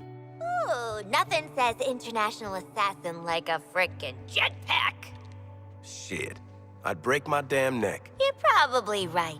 Jetpacks seem more like a Deathstroke thing anyway. Deadshot's jetpack does what you'd expect a jetpack to do. You can fly, you can boost, and we can do a little spin that resets the momentum gauge once before you need to touch ground. Whee! He can also hover in the air during combat so you can aim down sights and snipe away, but you're discouraged from doing this for too long because he's a static target and can take lots of hits. He's the most straightforward option. However, it's hard to really praise any sense of freneticism the game gives you when frequent frame rate dips happen, or worse yet, the game bugs out completely. Here's a fascinating escort mission later where I need to protect a car from baddies. Suddenly, without warning, Deadshot couldn't fly past a crawl speed, so I had to let him die and restart. Then that didn't fix it, 3 times, so I had to turn the game off and back on again. This isn't the only time something like this happened, but it's definitely the most egregious. Suicide Squad is lathered in bugs, falling into the map, missing parts of buildings, and I can only assume it's because the game insists on forcing me to play online. I can count on both hands the amount of times I was stuck looking at this screen for an agonizingly long time, or worse yet, I just got kicked out of the $70 game at the whims of the servers. I'm sorry, but this is unforgivable for a product sold at full price. It's like buying a car with an engine that keeps cutting out, which, ironically, is a really engaging mechanic in the awesome game Pacific Drive, a title that costs a third of what Suicide Squad asks. Strange emotions. Tell me about it. Wasn't expecting you to come in fun size. You really don't know me? Harley and Ivy forever? Reaching Poison Ivy, we see that she's now a child. She's got a new look, a new voice that gives me a headache, and a new outfit. The outfit specifically, I really love. I think the tiny dictator look suits her perfectly with the wee cape. I just wish Rocksteady hadn't spoiled her in the marketing, because Kid Ivy, narratively, is a really fun reveal, bursting with narrative potential that gets smothered in the crib. Ivy doesn't remember Harley, but her pheromones do. Because she's always alive, somewhere, in the green, her memories have been carried over into her new life. But they're coming through very slowly. The only foundation Arkham fans will have for a past friendship is one piece of Arkham Knight DLC where Harley broke Ivy out of prison, so the game could really do with giving some time over to fleshing this out. I don't know why we get audio tapes between Ivy and Hack when clearly we need more conversations between Ivy and Harley. She's dismayed that Ivy's a kid and doesn't remember her. Any character arc you wanted to set aside for Harley Quinn is right here. Even if you didn't want to dive deep with it, Ivy could be captured by Brainiac, giving Harley someone to earnestly save and care about. We could develop a big sister, little sister relationship here, but the most reflection we get from Harley is some open world dialogue later where she acknowledges she's hurt that Ivy doesn't remember her and effectively says she doesn't want to talk about it because the writers aren't interested in exploring it. Of course, we can't do anything that would put Ivy in danger or take her out of the game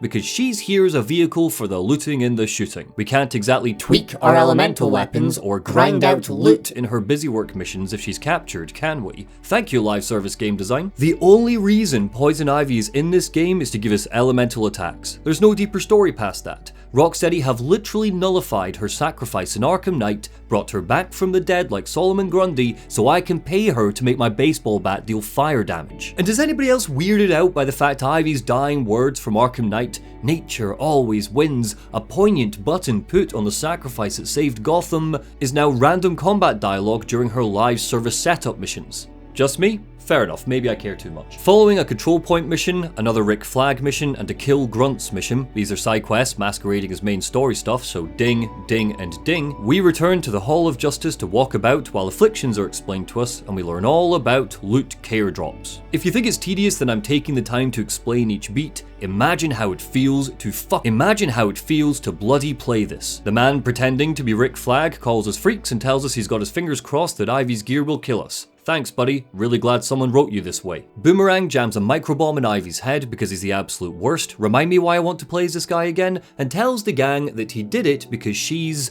a ranga, Australian slang for a redhead. Why does Boomerang not trust someone with red hair? Don't worry about it. Let's talk about how he moves. Thought this baby was a myth. Speed Force Gauntlet. Back when Doc Savannah tried to lift Flash's gimmick. Boomer's movement is weird. Despite the fact he has a Speed Force gauntlet, he's arguably the most stilted character when in the air. He tosses his boomerang and can speedrun over to its location, but despite the quick fire animation where we see a flash as he runs over to where it is, the reality is that he just hangs in the air, waiting for the boomerang to reach its destination and then teleports over to it. He also gets 3 mid-air dashes before his gauge resets, and you can toss the boomerang to the ground so when it hits, holding down a button will make him speed through the streets. But because of how Metropolis is designed with verticality in mind, he doesn't really correlate with the feeling of a speedster. Speed isn't what the game feel delivers, because so much of his movement necessitates hang time. You found the Riddler's hat of invisibility!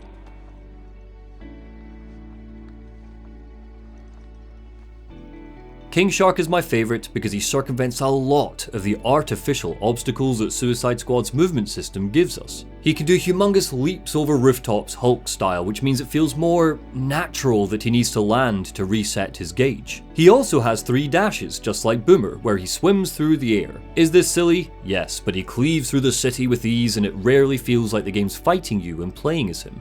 I think what's worth flagging, to the game's utmost credit, is that each of our characters do feel different when getting around, and you will find a favourite in traversal styles, but it constantly feels like there's more depth, more variety, more complexity on a horizon that never comes, and I think all of the characters should have had default abilities that they shared. A mid-air dash should have spread beyond just Shark and Boomer. It constantly feels strange, even now miles into the endgame, that Harley can't do it, and Shark and Harley are the only 2 characters who can dive by pressing a button. Boomer and Deadshot need to just free fall for a bit before the game turns them upside down. You're waiting for the game to let you do something, which means that movement feels less versatile. Most limitations you find with movement can be blamed on how it syncs with combat. With the exception of one boss fight, every battle makes us fly around the map shooting stuff, and this was by design, not a happy accident. In an interview with Play Magazine, Rocksteady's product director Darius Sadigan said, "The focus is on creating a sense of flow and trinity between all-out gameplay systems. That's reflected in the way the traversal, melee, and shooter elements all blend together when you're playing." This is also the same interview where he weirdly shrugged off anyone who described Suicide Squad as a live service. "We don't really think of our game as fitting with any particular label," he said, making me think that he hasn't played his own game. Or any other game identical to it from the past decade. Did you really scamper all the way up here just to huff this sweaty LexCorp armor? Man, you know it's gone to hell when you... Really? Why don't you just mail me the bullet? It's no wonder Flash was at the forefront of Suicide Squad's marketing. He's fun. His natural charisma and naivety has been turned into petulant humor and a perfectly hateable childishness. Brainiac's brainwashing doesn't just give us a Justice League who kill innocents, it elevates the worst versions of themselves. We saw that Hero Flash was earnest, wet behind the ears. In this universe, it's implied he only recently came up on the scene during the events of Arkham Knight. So of course, evil Flash is a childish brat. He's messing with the squad, playing with his food, which lets us suspend our disbelief on why he hasn't just killed us yet. he's enjoying this. The gang track down Lex Luthor and we see the big, bald billionaire's arrogance on full display. He's developed power armor and is flying around preparing to kill the Justice League himself. But because he's so cocky, he underestimates a brainwashed Flash who zaps over, rips him out of his suit and tosses him into a shipping container. Cue our first boss fight against a big metal cannon with purple zits on its legs. Or at least that's what happened in my first playthrough, because for some reason, if you replay the chapter, it mercifully skips this. I don't know why it does that, but I'm glad. This is effectively a shit raid. Once again, we're wading around in live service mission design. In fact, all of the footage I've been showing you so far is from an identical fight in the endgame, and I'm willing to bet you that you didn't notice. There's a flash,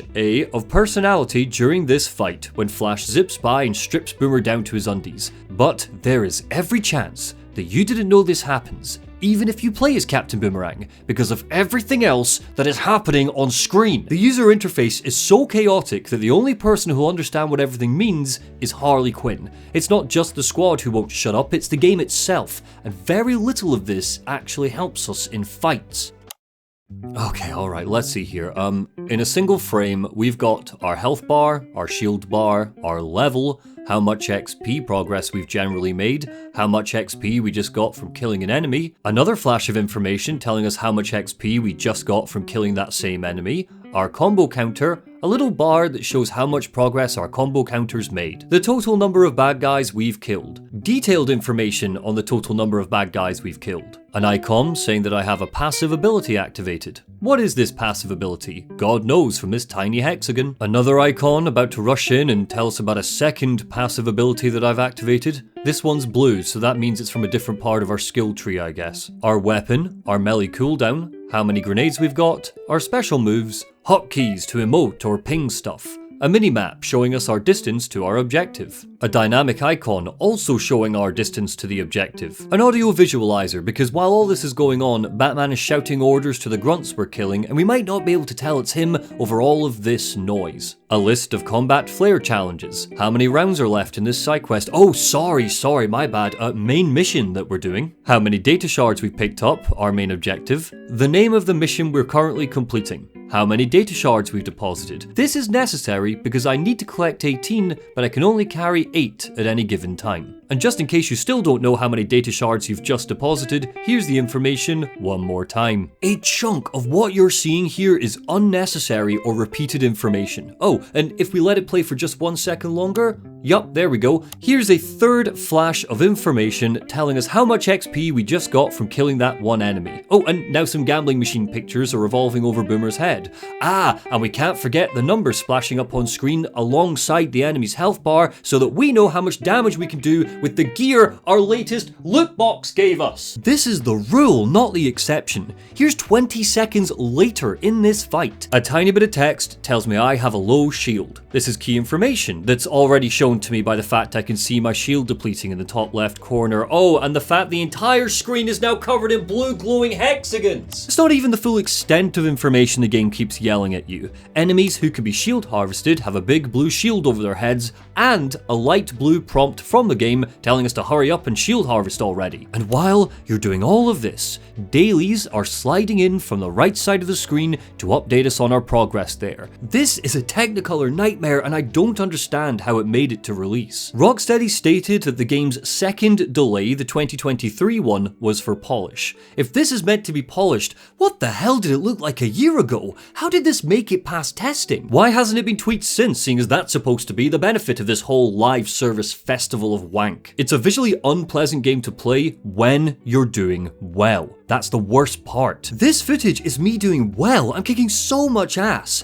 Why are my retinas being punished for it? And why can't I really understand what's going on despite the overwhelming amount of information that the game's braying at me? But here's the thing, and I'm sure any Suicide Squad defenders who've made it this far will be typing this in the comments. You can turn all of this off. You can play the game with no heads-up display, no interface interrupting you. You can do that, but there are two problems with this. The first is you can't really turn it off. Removing the HUD entirely gets rid of key information that I want to see, like my health bar or my crosshair. Going into the options and manually turning off every other toggle still gives me information that repeats itself and clutters the screen. There's no true middle ground. You can't really turn off all the stuff you want to get rid of without turning off all the stuff you need. And the second is that removing the HUD shows what a crutch the flickering numbers and whizzing rectangles are to what amounts to a pretty lackluster combat system. Often, this sort of design, the grinding for loot, the repetitive mission structure, is made in the name of player freedom and creativity. You find the fun yourself, go on. But what you're physically doing doesn't offer up much room to grow in skill or flair here. But first, we've taken down the big cannon. Let's rescue Lex Luthor. What did you think would happen? You'd crawl out of your cells, swoop in, save the day? Pathetic. Pathetic? At least I'm not a big hero turned stooge for a spaceman. The team make it to Lex, but Flash intercepts, ripping Luthor's heart out of his chest in a grisly, effective kill. Holy crap, I guess Suicide Squad does have stakes. There's the tension I was looking for. Oh wait, no, I forgot that the marketing spoiled that we were going to get another Lex Luthor from a parallel universe because the entire story revolves around multiverse stuff to inform the live service season passes. Well, that's that bit done. Next bit, Flash prepares to kill us, but Wonder Woman saves us again. With the lasso of truth, she asks Flash how to stop this. There's a rush of sobriety when Diana's lasso breaks through the brainwashing. Flash, the hero who saved our life earlier, confirms what we don't want to hear. You have to kill us, Diana. We have to die to save the world. This is a message to the player that there's no out here. We are killing the Justice League. The game's going to deliver on its title. Flash's delivery, Diana's reaction, it reinforces how serious and tragic this reveal is. We're not just going to meet our heroes, we're going to murder them in cold blood. Sucks you got off your pals, princess. How about a team up?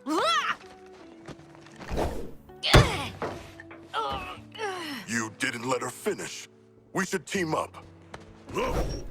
No time for somber reflection though, only jokes. Jokes are the new plot now. Wonder Woman's just learned she needs to kill her friends, her family, the last vestiges of goodness. Let the scene breathe. Let her acknowledge this. Stop quipping. Stop turning quick throwaway gags into 2.5-minute bits that force us to sit in the darkness of a container like an improv group at the Edinburgh Fringe that have at most a single joke worth snorting through the nose for. Just stop it, please. Jesus Christ, just fucking stop. On the 23rd of June, 2023, I said, the wealth of bad guys and how they complement Batman's skill set is, honestly, the one thing that's making me hold out hope for Rocksteady's Suicide Squad game. This is a team who gets what makes fighting so much fun. You make different enemies with specific abilities and then give us tools to overcome not just them, but your low-level thugs too. It's not just about making a number go up, and I am hopeful, God, down to my guts I'm hopeful, that this design philosophy will translate into the ranged battles we've seen in Suicide Squad's marketing. And if that game comes out and is complete garbage,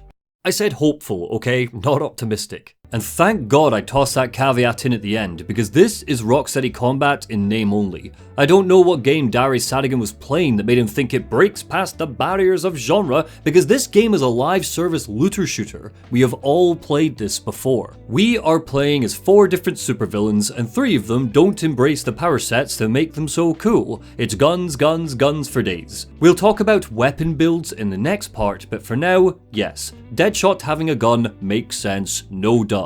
However, Captain Boomerang's boomerang, King Shark's primal strength, and Harley Quinn's affinity for gadgets or sledgehammers are relegated to glorified button prompts, and that is disappointing. When we got the announcement trailer, nobody rubbed their hands together and said, "Oh boy, I really hope Shark gets a minigun," but here we are years later and the disappointment hasn't waned with my hands on the controller. The shooting feels feeble. Whip away all of the colours and blinking lights, and what you're left with is gunplay that sounds weak, looks weak, and wears a mask with the word variety on it, but variety is misspelled and runs off in the rain. The core focus is on your combo. If you level up enough and your combo gets high enough, you unlock some badass, unique, memorable passive abilities that completely change the play experience. Apparently. Because I grinded and grinded and grinded, by the end of my first playthrough I'd maxed out Harley, Deadshot, and King Shark. That meant that Harley could finally, after all this time, perform the ability Tightrope Act, which means At 30 combo or higher, every 1 additional combo gives you a 5% chance to cheat death and instantly regenerates 100% health and 25% shield. This can only happen once every 120 seconds. Cool, right? All of those words scream Harley Quinn. What about Agent of Chaos? At 30 combo and higher, if the combo breaker triggers while airborne, your combo won't break and instead you generate 10 combo. This can only happen once every 30 seconds. What? Are there not any special moves or anything in here? Well, at level 25, Deadshot's melee damage increases by 100% while airborne. That's a bit dull, but at least I don't need a spreadsheet to see how it benefits me. What about King Shark? Oh, here we go. This one is a special skill. It's got a poop-colored banner and everything. So this skill lets him transform the skill Domineering Presence into a new skill, Powerful Strikes. This requires 50 combo or higher, but if you can get there, it increases his melee and firearm damage by 20% on enemies if they're within 30 meters. It says here that it still counts as a Domineering Presence effect, even though Domineering Presence has been turned into Powerful Strikes now. I don't really remember what Domineering Presence is or what it did, and none of the skills in this skill tree are called Domineering Presence, so that's useful. The entire skill tree isn't based around learning new skills that the player can use, but instead drowns itself in percentages and numbers. Overcomplicated passive buffs under specific conditions like hitting 3 different enemies with melee generates 15 combo. This can only happen once every 15 seconds. Ooh, exciting. God, I love how you can just trace the comic book influences. It's not the complexity that's the problem with these skill trees, not really. It's how dull they are when positioned into the moment-to-moment fighting. None of these really let me do anything. I'm pretty sure only one skill per character is an active one, the Suicide Strikes. So it's no wonder I didn't bother grinding out Captain Boomerang just for the sake of this video. Who am I kidding? Of course I did. I'm nothing if not thorough. I played and replayed all of the endgame content until I had a Captain Boomerang who was maxed out. Was it worth it? You tell me. At level 30, each enemy you kill while the squad ultimate is active increases melee and firearm damage by 15% up to a maximum of 150% for 30 seconds. Oh, I'm feeling tingly just thinking about it. What made Arkham's reliance on combos so empowering was that once you reached a high enough combo, the only thing that could stop Batman from ping-ponging one-shotting bad guys was if you, the player, messed up. But Suicide Squad puts time restrictions on things like a damage buff rather than linking it to how high your combo is. If I get Boomerang's combo up to 20, his traversal attack resource generation goes up by 25% to a maximum of 75% for 20 seconds. Why put a time limit on it? I got to combo 20. While it's at 20, just let me have this buff. Watch for suppression troopers on your next mission, Task Force X. They hit hard at close range. Don't embarrass yourselves. It's not long before the enemies will bleed into one another because they don't necessitate strategies or tactics unique to them. For example, troopers shoot you but scavengers rush you. You're physically doing the same thing every time. You dodge them, you shoot them, you whack them, you counter them. Later, Brainiac will enhance some of these enemies, like the snipers, with the Flash and Batman's abilities. Flash enemies will run away when we try to shoot them, so we counter them. Or just shoot them first. Batman enemies can turn invisible, so we need to counter them. Or just shoot them first. The counter shot, where some zigzag lines pop up before an enemy attack so we need to blast them for extra damage and vulnerability, is a legitimately great idea. But by your 5th fight, you start to realize it's the most interesting mechanic Suicide Squad has, and it runs out of road long before we get to Flash. Especially because the really important counters we need to pull off are way across the map, so without a sniper, you're doomed to take a hit. Melee attacks are not melee attacks. They're one button push for one animation per character. Shark swings with an axe, Harley swings with a bat, Boomer tosses a batarang, and Deadshot fires his guns. It's only included so we can break past enemy shields and harvest shields from those enemies. Some goons have shells covering them, so we need to whack them to open them up. But let me tell you, when that applies to an enemy on the other side of the map during a control point mission, forcing me to abandon the objective to awkwardly hop over to him for a quick slap, these stop becoming fun variables to consider and agonizing restrictions that are actually lessening my creative freedom, and practically every enemy has this ability.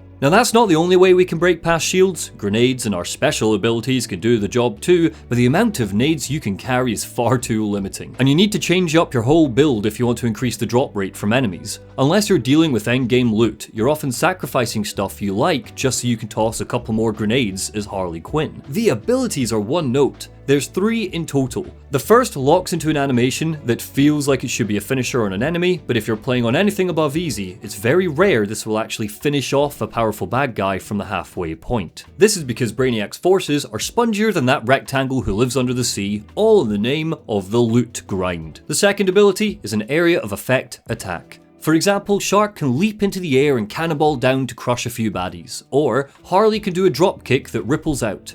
The third is the biggest disappointment of all, an ultimate squad attack that you won't unlock until very late on, around level 25, because it's buried deep in the skill tree. After all the hard work, all the grinding to get here, King Shark now has a very effective slow motion power that freezes all the bad guys in place so you can blast to your heart's content. This has sod all to do with who he is as a character, but hey, it's awesome. I wonder what Deadshot's ultimate squad attack will be. Turns out, it's the same move. These aren't unique to the character you're controlling, which means, really, combat only offers 2 unique feels per character. Shark can chomp on a guy or cannonball some guys.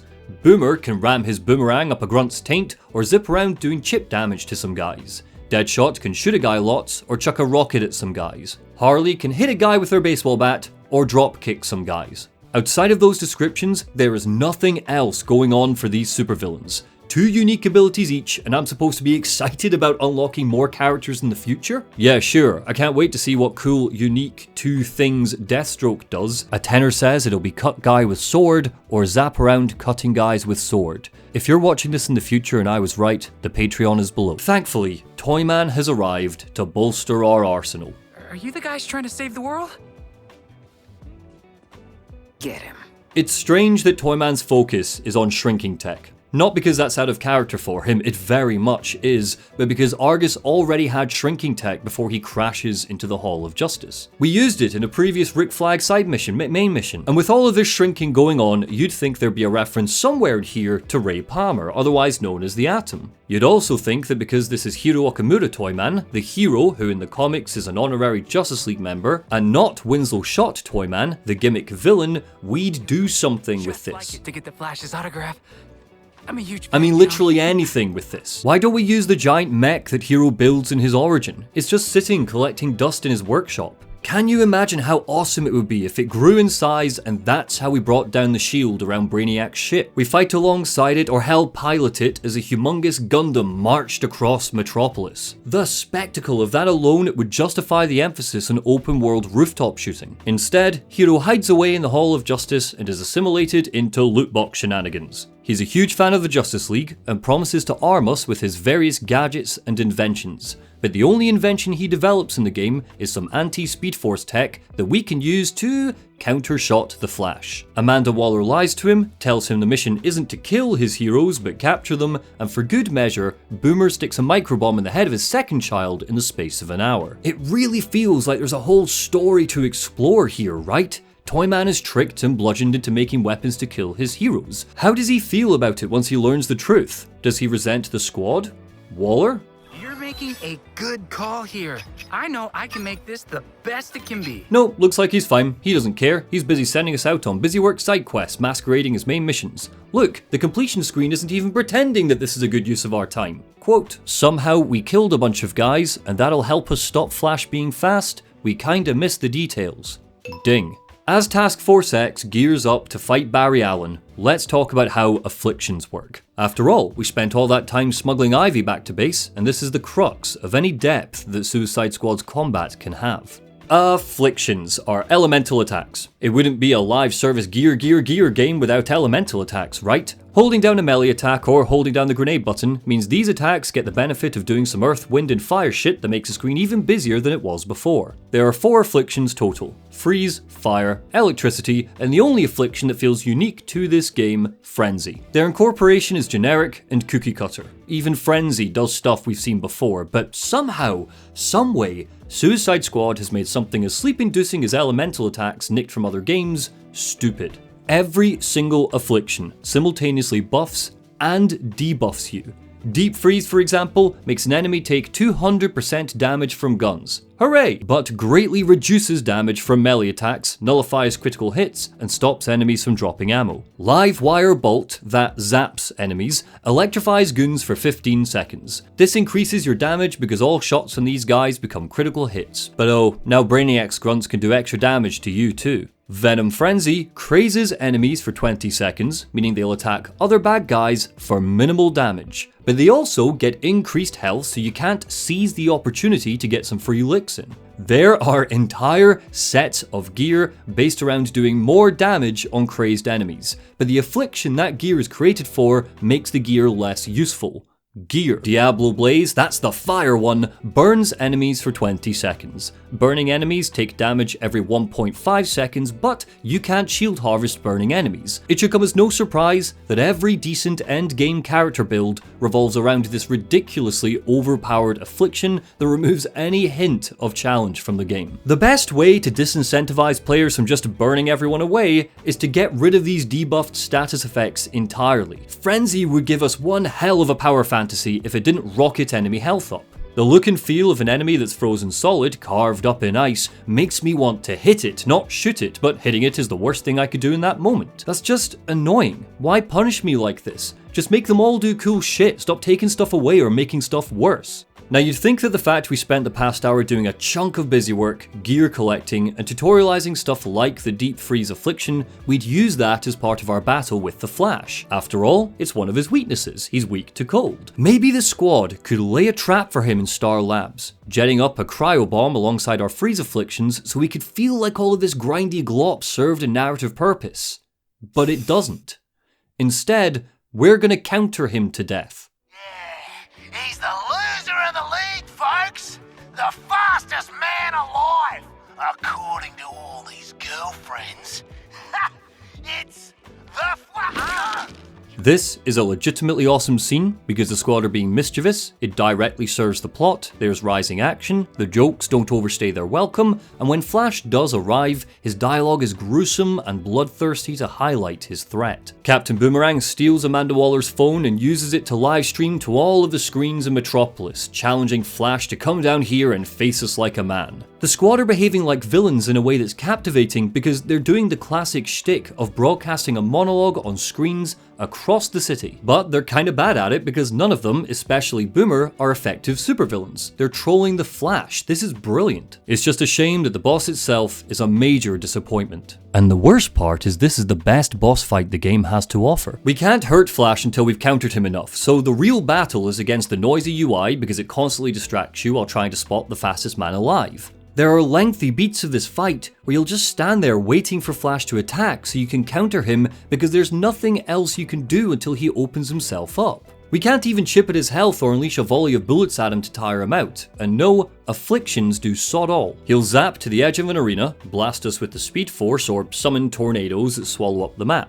That's it. During the fight, Harley will yell, "Another tornado, get another gimmick," and I've never felt more aligned with the crazy clown lady. It really feels like there should be more to this. It's the goddamn Flash. But because the combat revolves exclusively around shooting stuff, it's incredibly underwhelming. Boomer's entire adult life has been spent obsessing over this moment, over conquering his greatest enemy, and when the dust settles, he finally does it. What does that do to you? You've finally achieved a lifelong ambition, a dream you've carried for years, and when it comes, it just amounts to shooting a guy to death with people you'd barely call your friends. What's his purpose now? The runway's open for the game to do something with this. What does he do now? Show a little class, man. Holy shit. Congratulations. Answer, he tries to piss on the Flash's corpse. I've seen people actually this online, claiming that it's not that disrespectful because he doesn't actually pee on the Flash, he just starts to before Deadshot stops him. This is wrong. It's still disrespectful. It's still tone deaf for the vibe this game has tried to cultivate already. I would love to hear someone at Rocksteady justify this. I really, really would. We've just killed one of the world's greatest heroes. A hero that the game went out of its way to show in the best of lights. He saved our life twice, and murdering him is followed up, not with Boomer peeing on him, but at least waving his willy over his corpse before everyone stands in a circle and comments on his dick size. This script was written by a 13-year-old, you can't convince me otherwise. It's all jokes until Brainiac's ship sucks up Flash's body. The squad gets caught in the blast and are whizzed off to a land far, far away where hopefully we'll never see them again. Oh, there's a third of the game left? Yikes. In 2009, Gearbox Software released the game Borderlands. Trailers and PR pieces heralded a new era for loot in games because there were, apparently, bazillions of guns to choose from. This was technically true, as a lot of Borderlands guns were effectively regurgitated with slightly different stats, but it definitely offered something unique to the shooter genre. It wasn't the first game with a system like this. 2 years prior, Hellgate London set the scene, but what Borderlands brought felt fresh and colourful. Because while you might pick up an unexciting SMG that just has a 0.3 increased rate of fire, the world gave us some fascinating, rare, legendary weapons that were completely unique, so you felt truly rewarded when you got your hands on one. The Atlas Troll, for example, healed the player when you fired it, or the TDOR Protector regenerated ammo, or my favourite, TK's Wave, a shotgun that fired waves of bullets in a stupidly wide spread. As the years went on, Borderlands would get more irreverent with its guns. The third game gave us the Gun, a gun that fires guns. I don't think Borderlands should be criticised for spawning over a decade of blood-sucking Mosquito gear design, but in my mind it's certainly to blame. People learned the wrong lessons from Borderlands' gear system without taking the really cool bits. The unique, wacky stuff that tangibly felt different. Suicide Squad is a case study in this. Where are we? How are you alive? What happened to Metropolis? Is it a parallel universe? Yes, this is a parallel universe. To you, it would be an Earth 2.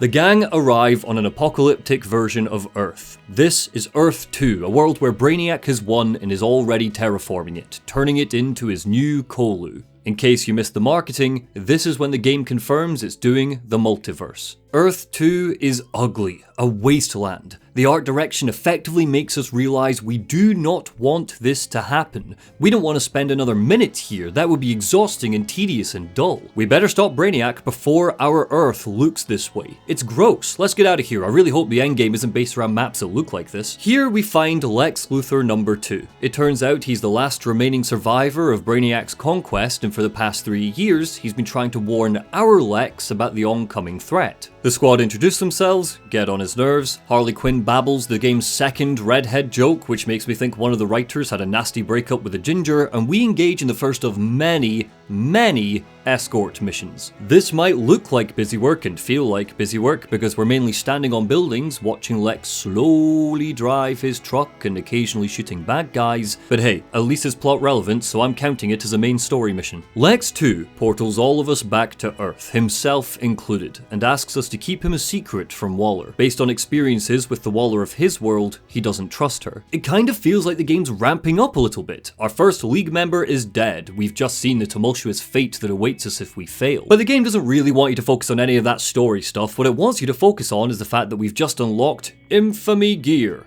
Hold on to your butts. You will be drowning in loot gear and crafting resources because the game constantly rips you away from the main campaign for busy work that gives you some. While the open world might wallow in a confusing tone and be devoid of substance, it's not empty. It's overflowing with interruptions and distractions that drag you back into the menus and the daily grind. Turrets to destroy, Lootenauts and cargo knots to chase and kill, cargo drones to shoot down so we can open random loot crates, contracts with daily challenges to force us into playing the game a specific way in the hope that our 7 currencies will go up. Later, we'll unlock Hellraiser missions, where you get to earn the privilege of fighting spongier enemies for supposedly better stuff. It's eternal, and it's not bolted onto the game as an entryway to its live service future, it is the game. At the end of every mission, Penguin will drop some more gear into our inventory. These mission reward screens are completely unskippable, so there's no way you can avoid it and just focus on the story. We're already in the middle of cataloguing how much of the game is grinding or introducing gear elements. If you're just listening along, our counter is currently at 11. I wouldn't like any of this anyway because at its core it's a blood-sucking way to artificially up player engagement, but the most insulting part is that it's almost always inferior gear with worse stats, and every single weapon is fundamentally uninteresting to engage with. What he gives you is lots of options for upgrading individual weapons, crafting. It feels like you're actually interacting with Penguin when you're crafting these items. Game director Axel Ridby there, trying his best to get us hyped about the sole reason this game is built the way it is. There aren't a bazillion guns here. At launch, there's a dozen variations of 6 types. Pistols, SMGs, assault rifles, miniguns, shotguns, and snipers. Having completed the endgame, I found precisely 2 weapons that do something interesting. Black Mask's weapons burn enemies if you shoot a few of them near each other. I guess Jason Todd didn't kill him when he pushed him out of a window at the end of the Arkham Knight DLC, seeing he's still manufacturing guns, it seems. Bizarro's guns, yes, you heard me right, Bizarro's guns, remember that time that Bizarro attacked Superman with his shotgun? Give us a chance for critical hits to craze the enemy hit. But this also removes 10% of your shield. The gun also has an alternate mode that has to be charged by crazing enemies, but shooting enemies crazed with these Bizarro shots will deal damage proportional to the amount— Oh my god, shut up! Where are the guns that shoot explosive Joker teeth? Or, I don't know, supercharged bows and arrows from Green Arrow's roster? Harley's pop gun is iconic. Where's that? Where's anything that has a sense of personality in keeping with the DC universe? A shotgun with Bizarro's logo in the menu ain't gonna cut it if your entire game loop is bogging me down sifting through menus and shooting stuff as King Shark. Even if your creative juices are low, because I get it, Rocksteady, I can imagine I'd be running on fumes if I was working on this puddle, where are the grenade launchers? The rocket launchers? Here's the channel La June showcasing a shotgun that, because of its critical hit stats, can do 1,000,000 damage. Big number go up is all good and fine, but this is hardly interesting combat. I pull the shoot button and the numbers are bigger. Hooray! It's hardly the wacky, zany weapons I would expect from a game where I'm playing as Harley fucking Quinn. This gun belongs in The Division, not a superhero game. Slapping LexCorp on the side of it doesn't make it exciting. 8 billion gone.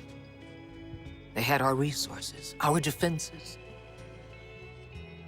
And they lost. Waller summons the team back to the Hall of Justice for a debrief. Her confidence is shaken by the fact there's another universe where she lost. Lucky for us, this long cutscene takes place in the Hall of Justice, so we get to jog around, speak to vendors, and craft some gear, baby. There's chunks of ways we can spend our currency in the game, so at least there's plenty to do with the resources we're hoovering up like Nunu from the Teletubbies, but hardly any of it is really worth doing. I've already talked about Ivy's afflictions, but it's worth pointing out that she can supercharge melee and grenade weapons, so those afflictions last longer. This is currently the only useful gear upgrade we will get, because the rest of it relies on chance, luck, and our roll of the dice. For example, we can go to Toyman to get our gear modified. So let's modify my neck bomb, because that's a thing we choose to do now. I see I have 45% more damage against burning enemies. I pick this augment and decide I'm going to change it. Once I pick this slot, I can't pick any others on this item. Oh, look at that. I can now have plus 49% damage to burning enemies. A whole extra 4%. That's lucky. In the endgame, I can grind out all of Toyman's soul-crushing side missions to unlock Totes, Toyman's overtly targeted extrapolation system. It's still just this one augment I can change, I can't go back on it. But hey, now I have more options for what change I can make. Let's tweak my wrist cannons. I have a plus 2% ammo gained from melee hits. If I use up my resources using Totes, I can change it to plus 1 to 5% ammo gained from melee hits. Let's roll that dice and see what options come up. Not happy? No, that's cool. I can fix it. Oh, 4 options here. Let's see. Well, we've got 2% again. That's no good game. I've already got this amazing 2% increase. Or there's 3% twice. Or 4%. Well, better go for that. Great! What a good use of all that time. I increased my ammo drop by a whole 2%! And it only cost me 20,475 yellow coins, 60 green hexagons, 40 blue squares, 27 purple stripes, 9 whatever the fuck this is supposed to be, and 1 grey triangle thing. Goody! Oh well, let's go see Penguin. He makes guns for us, you know? The game slowed to a grinding halt so we could go and pick him up, so I bet he's definitely got something worthwhile. Let's see, Well, he's selling the giant killer. Ooh, it says here it's legendary. That must be good, right? Well, will it surprise you to learn that legendary weapons are not the best weapons in the game? Almost like this label is meaningless after a decade of live service Gizcapades. It's got a whole 611 damage per second, which is worse than my Pinpoint Master Leg Day legendary assault rifle by a whole 1000 damage. Well, maybe the critical hit damage is better. No, turns out all of these stats are worse. Not just on this assault rifle either, but on all of the weapons Penguin sells.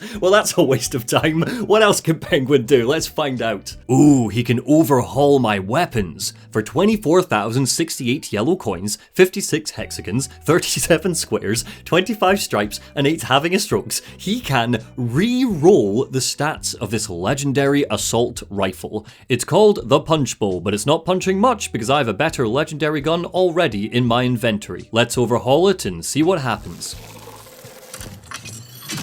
Oh, look at that, it went up by a whole 100 DPS, but it's still a piece of shit. This was worth the time. These are examples of the crafting system going well. I have numerous pieces of footage where overhauling a gun's stats makes the weapon worse. Weapon progression is tossed into some mysterious void that only exists to up my playtime. And according to the Steam player count, this seedy little tactic is thankfully working less and less. The minutiae of how messy these systems are to engage with is necessary if we're evaluating Suicide Squad on its own terms. People are just complaining because it's not the game they want, defenders say. Yes, duh. I want to pay $70 for a game with an interesting story that's fun to play and doesn't waste my time. Suicide Squad achieves none of these parameters because Rocksteady's energy was spent trying and failing to finesse a loot system that is there to trick you into putting more hours in. Sometimes it's easy to be so deep in the weeds with this stuff that we completely forget perspective. Live service games are failing because so many of the labels like rare, modifiers, loot caches are alien terms to the general public. For people like you and me who breathe this stuff in all the time, they become ingrained buzzwords. But to a non-gamer who just wants to pick up and play the Suicide Squad game because apparently you get to fight Superman, none of this is going to make sense or sound fun to them. And you know what, actually, honey, can you come in here for a sec? Yeah. Okay, I'm going to explain the gameplay of Suicide Squad to you and you tell me how fun it sounds. Okay. So in this video game, you play as supervillains and you shoot aliens. Brilliant. Some of those aliens get more health, so they're tougher to kill. You've got two options. The first is you can play on easy difficulty. The second is you upgrade your weapons so that they're stronger. Okay. This means you need to fly around a city and shoot other aliens so you can collect enough money to pay someone at your base to upgrade your gun. Wait.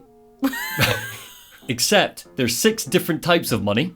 There's pink money, blue money, gold money, you get the idea. What? Why?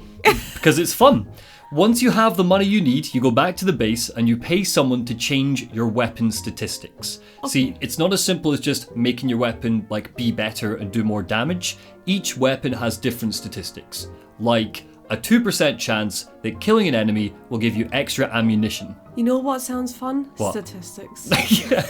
You can even, so one of the stats you can get is you can deal 20% more damage to enemies that are on fire. Stuff like that. The way you change those weapon statistics is completely random. So you will pay 20,000 yellow money. And once you do, your weapon will either be a lot better and all the numbers will go up, or, after paying 20,000 yellow money, your weapon will be a lot worse and the numbers will go down. This is not real. This is not real. This is a video game. This is fun. It's meant to be fun. So, it's meant to be fun, okay? So, most of the time, it's half and half. Some of your stats go up, now you can do +5 more damage, but also, you can't reload as quickly. Once you've done that, you go back into the city, you shoot more aliens, you get more money, and then you do all of that again. For about 8 hours. Scale of 1 to 10, how fun does that sound to you? No. As with all things in life, my wife's opinion on something is immediately the only opinion that matters. So there you go, that's my closing thoughts on gear and loot systems. Why does Batman have such weapons? He is Green Lantern's ally. Yeah, that's rich pricks for you. Always hoarding. Ah, no offense. None taken. I'm very rich. Our next target is Green Lantern. Lex Luthor tells us to go to Wayne Bank because he thinks Batman will probably have something that can help us kill him. But first, we're forced to do a bug farm side quest. So, ding. The initial presentation in Wayne Bank is stunning. It's like walking through the aftermath of an Arkham stealth mission, except Batman killed people. Open vents, gargoyles, strung up bodies illuminated with sinister red lighting. As a quick aside, did you know that WB Montreal were working on a Damian Wayne Batman game that got cancelled? Wonder Woman has beaten us here. She's building a kryptonite shield for her inevitable confrontation with Superman. King Shark's voice actor, the wrestler Samoa Joe, shows why he was perfect casting when he confronts her over her weapon of choice. "It should be a sword," he says, "not a shield." Her friends are killing people. They're heralding in the dawn of a dark age under Brainiac and Harley's back in with a joke. Lex too points out that Batman, prepared for every eventuality, had been quietly planning ways to take down his friends in the Justice League if they ever turned. In this universe, Bats in the League have faced off against the Sinestro Corps, so luckily he's got 4 convenient Yellow Lantern batteries for us to steal. We duct tape these to our guns so we can hurt Green Lantern. On my second playthrough, I decided to prep for my fight with Lantern by dressing the squad up in yellow. In the realms of DC lore, the Yellow Lanterns channel fear, making them an obvious opposing force for the Green Lanterns, who channel willpower. But even just a quick glance at how my squad looks will make you wonder why I even bothered, because the cosmetic options we get are, bad. This is the crux of why Suicide Squad was designed the way it was. This is where the microtransactions come in, at least for the first year. Rocksteady have promised that all of the post-release content will be free for the first 12 months. So the goal is to get you slaving away in the endless loop until those 12 months are up and they can start charging for the next character, busywork mission, smattering of cutscenes and battle passes that rocket into the game like junkyard nukes. All of the things that are supposed to keep this shallow excuse for a story going. In the meantime, Warner Brothers are hoping that you fork out for cool outfits that are already in the game but locked behind cold hard cash, just the way William Higginbottom intended.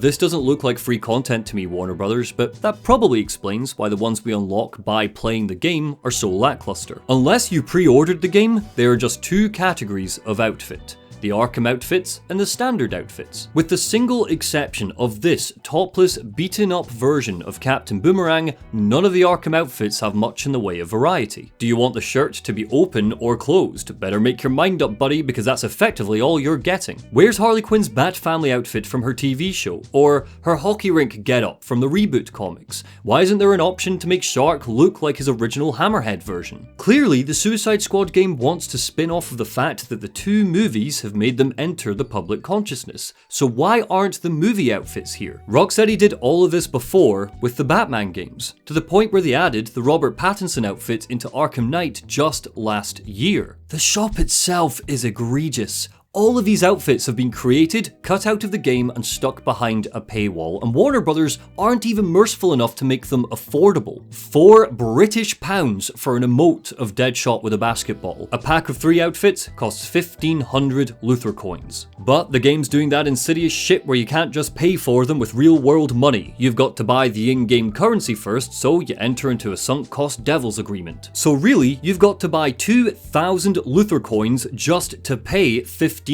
Luthor coins. The game is forcing you to spend more money than what it's valued these costumes at, just so you can buy the costumes. Which means in the end, it's selling you 3 outfits for £16. Do you know what I could buy for £16? Arkham Knight! But hey, maybe you don't care about how the $70 game is shuggling your pockets for change, forcing you to play the game online just so you can always access the cash shop glittering at the top of the menu you are constantly forced to jump into. Maybe you like setting fire to money, but if that's the case, even you've got to agree this is pure con artistry. I confess, I'm an idiot. I pre-ordered the game so I could play it early because I didn't want the story spoiled by some idiot on Twitter. I got the classic outfits as part of that, but it turns out that paying £85 wasn't enough because different colours are locked behind even more money, and the shop itself is just straight up missing features at launch. Don't worry guys, banners coming soon. Look at me, convict. I'm feeling fresh and relaxed. How you feeling, Floyd? Goddamn peachy. Ready to kick your ass. How you feeling, people? I kinda signed out. God help you if you are a Green Lantern fan, because much like Rick Flag, much like Amanda Waller, Jon Stewart was written as a completely different character. Here he's a space cop. Even before Brainiac turned him, this is the hero role he embodied in this universe. Maybe you don't know much about this guy, so let me explain. John Stewart was originally an architect, but years later he was retconned into becoming a Marine. He's had a couple of origins due to DC's insistence on rebooting its characters, but no matter the iteration, he has a history of standing up to corrupt cops, and police brutality plays a role in how he's introduced to the reader. Because of the injustice he witnessed at home, learning the hard way that he can't change the institutions that defined his upbringing, he joined the Marines, hoping he could play a small part in making the world a better place. But while he was in the Marines, he realized he couldn't just blindly follow orders that didn't align with his moral compass. He was kicked out when he stood up to an officer who put innocent lives in danger to complete a mission. In his latest version, his time as a Marine was definitive. He was a brilliant strategist, a born leader, a protector, a peacekeeper. He loved these parts of the work, but just like at home, he saw a broken institution he didn't think he could fix.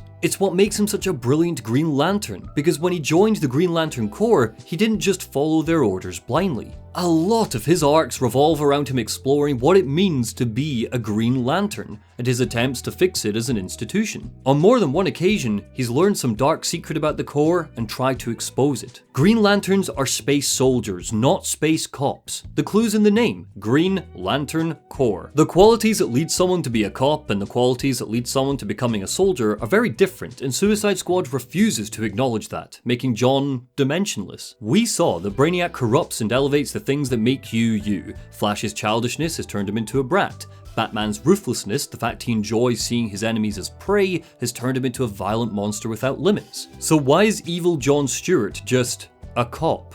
And an inept one at that. This isn't like Flash, where the Arkham Universe's version has clearly been tweaked, but he's at least written consistently in-universe. Green Lantern should be the general leading Brainiac's army, not Batman. John is the natural leader. John is the military tactician. He spends half of the game just sitting in his fortress, so why isn't he giving orders and planning Brainiac's siege from his headquarters? Why isn't he embodying the officer he once fought against? Why isn't he treating Brainiac's minions like cannon fodder? The game loves its horde mode missions. Why isn't there a mission where John throws waves and waves of goons at us coldly and callously? What Kill the Justice League gives us is a green, glowing shell of a man that calls Deadshot convict. It's not that this is bad because it's different, I'd never find that to be a reason to hate something. It's bad because it's lesser. Turning him into a cop makes him less interesting because the game does nothing with it. And leaning on the Marine angle would open so many more doors that Suicide Squad doesn't. He was a Marine in this universe. Why are we not exploring that? The structure of his boss fight tumbles into the pitfalls of lackluster Arkham bosses before him.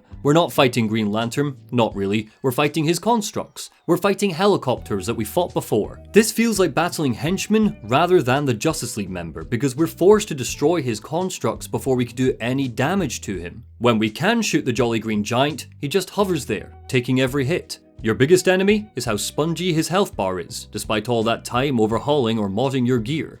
It's underwhelming. You're just gonna go from Lawless prison to Brainiacs. Nah. Didn't you hear?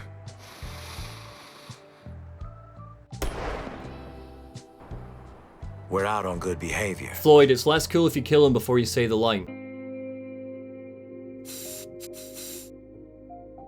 You've given us the opening. We're taking it. Your sentences will be posthumously commuted in recognition of your efforts. What happens next is plot overload. The game's been treading so much water up until now, so it's time for a sprint to get to the end game. In the space of 90 minutes, we will kill Green Lantern, Batman, and Superman. Despite shooting Green Lantern to death, his shield is still up, protecting Brainiac's ship. That's mysterious. And King Shark is able to use the ring to summon a construct of his father to wreck it. He shouldn't be able to do that. That's even more mysterious. These are dangling plot threads that, hopefully, Rocksteady are planning to follow up in future C content drops. No, I don't think it's a plot hole, but you could be forgiven for thinking that, seeing as Answers, a crucial part of the story, has been left out in the name of live service storytelling. And so far, none of this writing has earned the goodwill necessary to give the game the benefit of the doubt. Wonder Woman arrives to find the corpse of her friend. She takes a second to mourn him, but look, John's wearing Green Lantern boxers, lol. With the shield now down, Amanda Waller seizes her opportunity, launching a nuke at Brainiac's ship just to be stopped by, gasp, Superman. Wonder Woman looks at us like we're scum and bounces out of there, off to confront Supes. Amanda Waller, en route to the Hall of Justice, gets caught in the crossfire of these two gods battling it out. Cue our second solo escort mission in an ice cream truck while Wonder Woman and Superman do all the cool stuff far away. This ought to be the moment that shows Superman's unparalleled power, but we barely see the fight during this and it never impacts the mission itself. Superman Unleashed is an awesome sight to behold, Shark comments. Is it? Where is he? I don't see him, all I see is one burning building and a submarine. Getting to the Hall of Justice, our Amanda Waller rescue is interrupted when Supes and Diana crash into the plaza. This is, I think, supposed to be the moment when the squad start working together. Faced with the terrifying threat of an evil Superman, they realise how petty their squabbles have been up until now.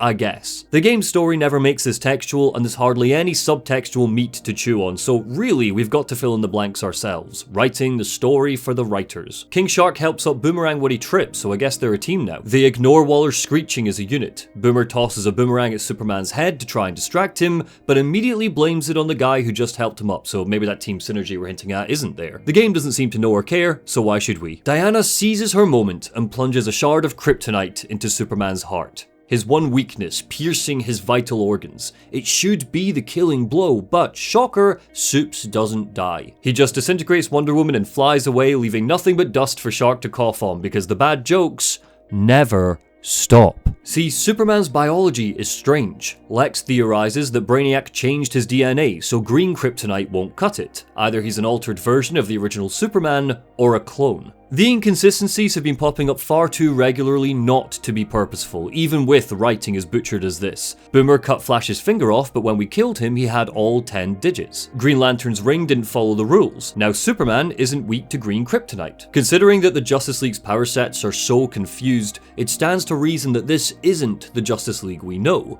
The real League are probably sitting in pods and tankers, floating around on Brainiac's mothership, waiting to be released in the future when Rocksteady's roadmap decides it's ready to grace us with a story that feels finished. But even if this is true, even if they're clones or alternate versions or whatever, that doesn't forgive what this game does to Batman. So yes, the rest of this section is dedicated to the Bat.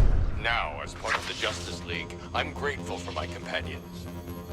Because together, we are stronger than we are alone. I don't think anybody could listen to Kevin Conroy's line delivery and say he wasn't having the time of his life playing a baddie Batman. Bat's running commentary is the best part of the open world design, and that's mainly because we get to spend time listening to an actor that Batman fans love, relishing every syllable. People who bemoan that Suicide Squad insults Kevin Conroy's memory are missing the point. Not least because it's tasteless criticism, but also because this isn't his final performance as Batman. However, Arkham Batman is treated disrespectfully here. Make no mistake. The problem isn't the fact that Brainiac Batman kills now and everyone except Zack Snyder didn't want to see that. The problem isn't even with the fact that Rocksteady are killing Batman. It's a risk, but if handled carefully, or like a single person on the team even liked the Caped Crusader, it could have been a powerful goodbye to the hero Arkham fans have controlled for a whole franchise. The problem is with how Suicide Squad characterizes Batman before Brainiac got his hooks into him. If we got our hands on, like, Batman, still breathing, mind, I could develop a Superman killer.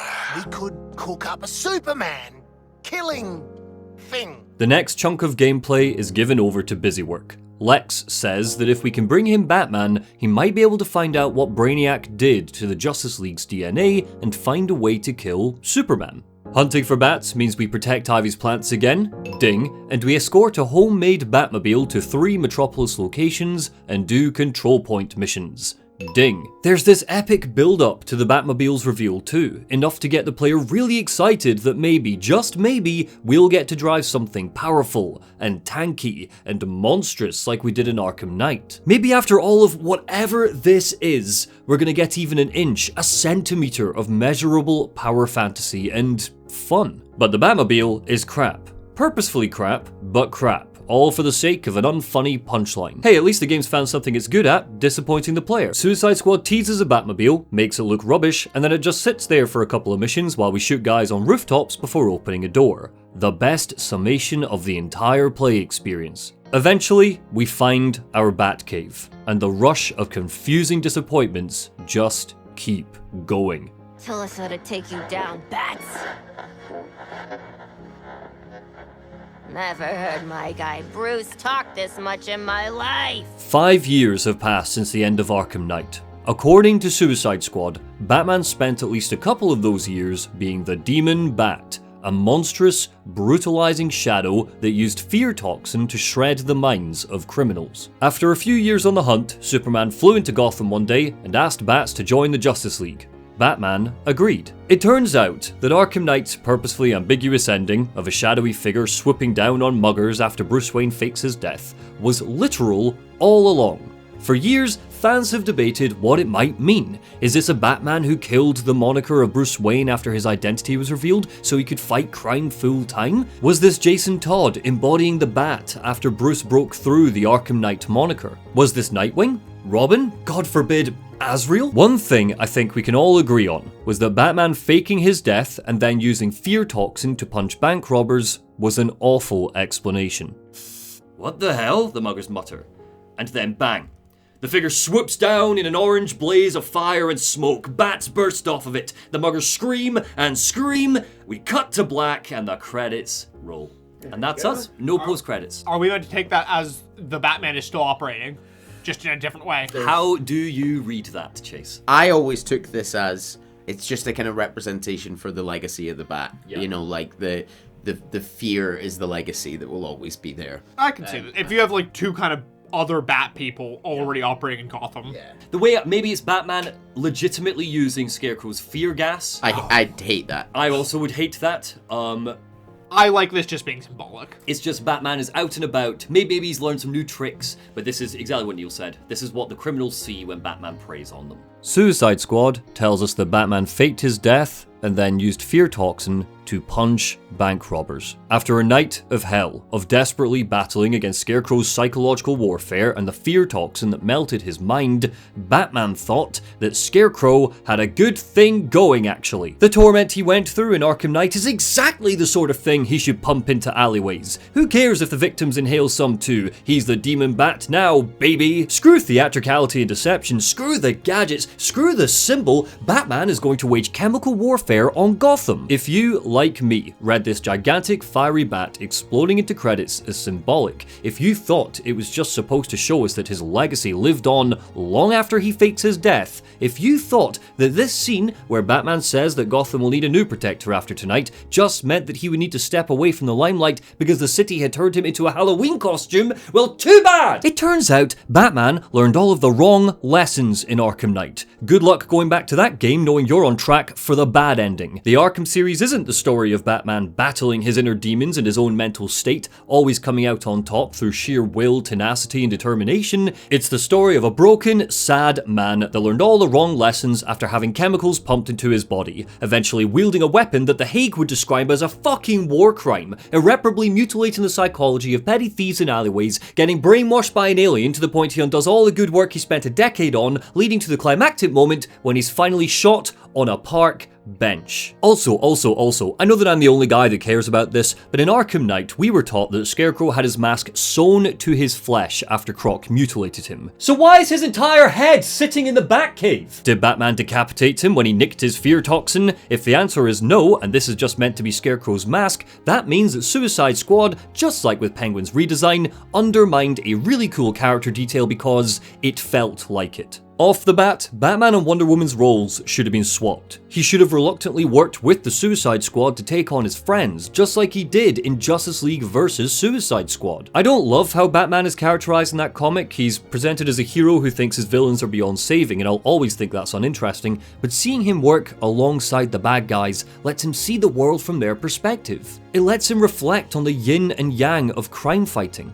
Wonder Woman feels slotted into Suicide Squad. She doesn't get a side quest, she doesn't get a boss fight, she doesn't contribute to the driving narrative of the game. She tries to do a thing, fails, and dies. William Moulton Marston would be rolling in his grave if he read this story. She doesn't help develop the squad in any way outside of letting Harley thirst over her, a pretty funny gag that always comes with terrible timing because the game can't figure out what its tone is. Giving us a League member who's on our side is awesome. Making it Wonder Woman is cool and has barrels of potential. Her visual design is pretty sick. But if you're not going to do anything with her, treating her like cannon fodder just so we can learn green kryptonite doesn't work to justify hours of more busy work, why even bother using her and not the hero Arkham fans will want to work with? Why not go for the obvious bat-shaped option? If you are going to commit to this bastardized wreck of a Batman, why not make his redemption arc part of this story? Maybe through working with the Suicide Squad, he could see the world through their eyes. Maybe he could realize how far off the deep end he fell after Arkham Knight.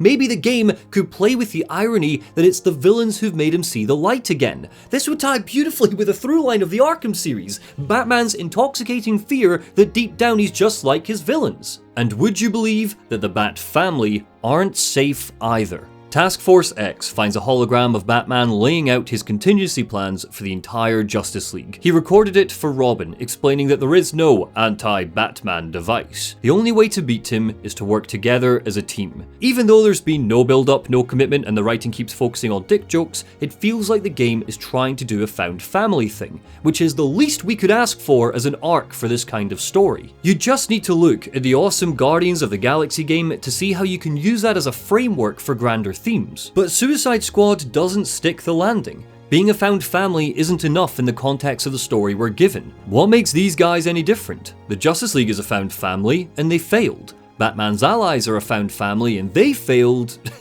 off-screen. Robin was here. I do not think he won. Bat's got Robin. Talk about cutting out the middleman. Team up with Nightwing, Oracle, and if you can find him, Jason. Robin is dead. The character we played as in the Arkham games, the reason Batman let Scarecrow expose his true identity, has died off-screen. A sticky, wet puddle of blood and his mask are all that's left. The tragedy of Batman killing his adopted son is whisked away in seconds, as if the game hopes we'll forget that it's killed a major player and we didn't get to be a part of it. Bruce's final words, calling Robin son, is cut off for the sake of a joke about Shark's relationship with his father. Robin should have been in this game if you're going to kill him, and even if this is a fake out saved for an oncoming dirge of content, it doesn't make it much better because, again, I paid $70 for a story that's unfinished, and I'm not critiquing a La Land imagined tale. Maybe Robin could have been an ally, or at least a set of side quests, so we could learn through him what Bruce became after Arkham Knight. Really, Jason Todd Red Hood should have been a major player in a story like this. He's the anti-hero of the Bat family, he's worked with villains before in this universe. If the game was going to insist on being a live service, Rocksteady could have teased him as a support character that we'd eventually get to play. Welcome to the real Batman experience.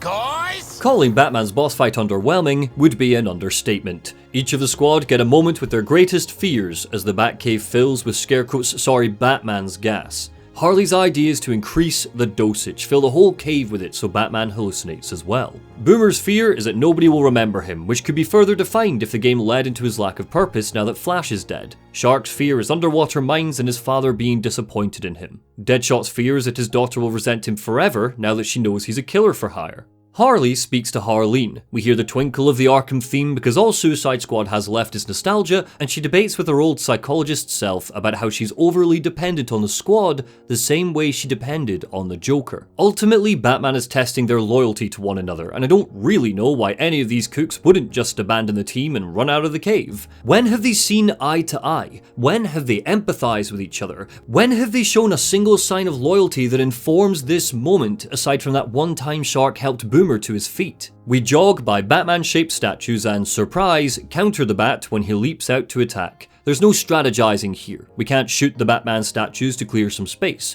They just stand there. And just like in the Batman experience, once you realize the gimmick, all semblance of fear will melt away. Filling the cave with fear toxin means we finally get to battle Batman for real. It harkens back to the Scarecrow levels of Arkham Asylum and Joker's section in Arkham Knight for the sake of nostalgia, but by using that nostalgia, this whole segment just feels unimaginative. I've seen this before, I know I've seen those statues before, and it ends with Batman just standing there. He's only got 4 moves: Fire Sweep, Fire Mine, Laser Eyes, and a ball of energy. We jump and shoot until the world's greatest detective is down. He's no match for shooting numbers at his head. The hits keep coming when we bring Batman back to Lex Luthor. Despite being shot into dust, he's still lucid. Oh, hey, Bats. You look like shit, buddy. Luthor didn't break me. Nothing can, because I am... The Vengeance, the Night. We know! I am vengeance. I am the Knight. I am Batman. In the Arkhamverse, we first heard this at the very end of Arkham Knight. Dosed with fear toxin, confronting a nightmarish Joker trying to drive him mad and take over his mind, Batman mustered his resolve and declared this as a mantra to regain control. He's vengeance. He's the Knight. He's goddamn Batman. That mantra has been turned into a joke about torturing him. You've already lost, Luthor. I am vengeance.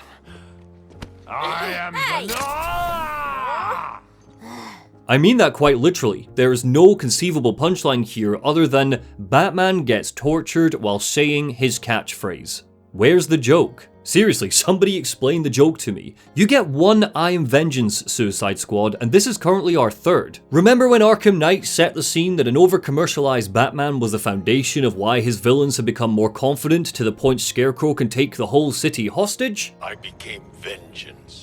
I became the Knight. Yeah, well, Batman didn't learn that lesson. I'm so sorry they did this to you, Bats. Lex Luthor tells us he needs time to anatomically study Bruce if we're going to find Superman's new weakness, so he sends us out into the open world to do some busy work while we wait.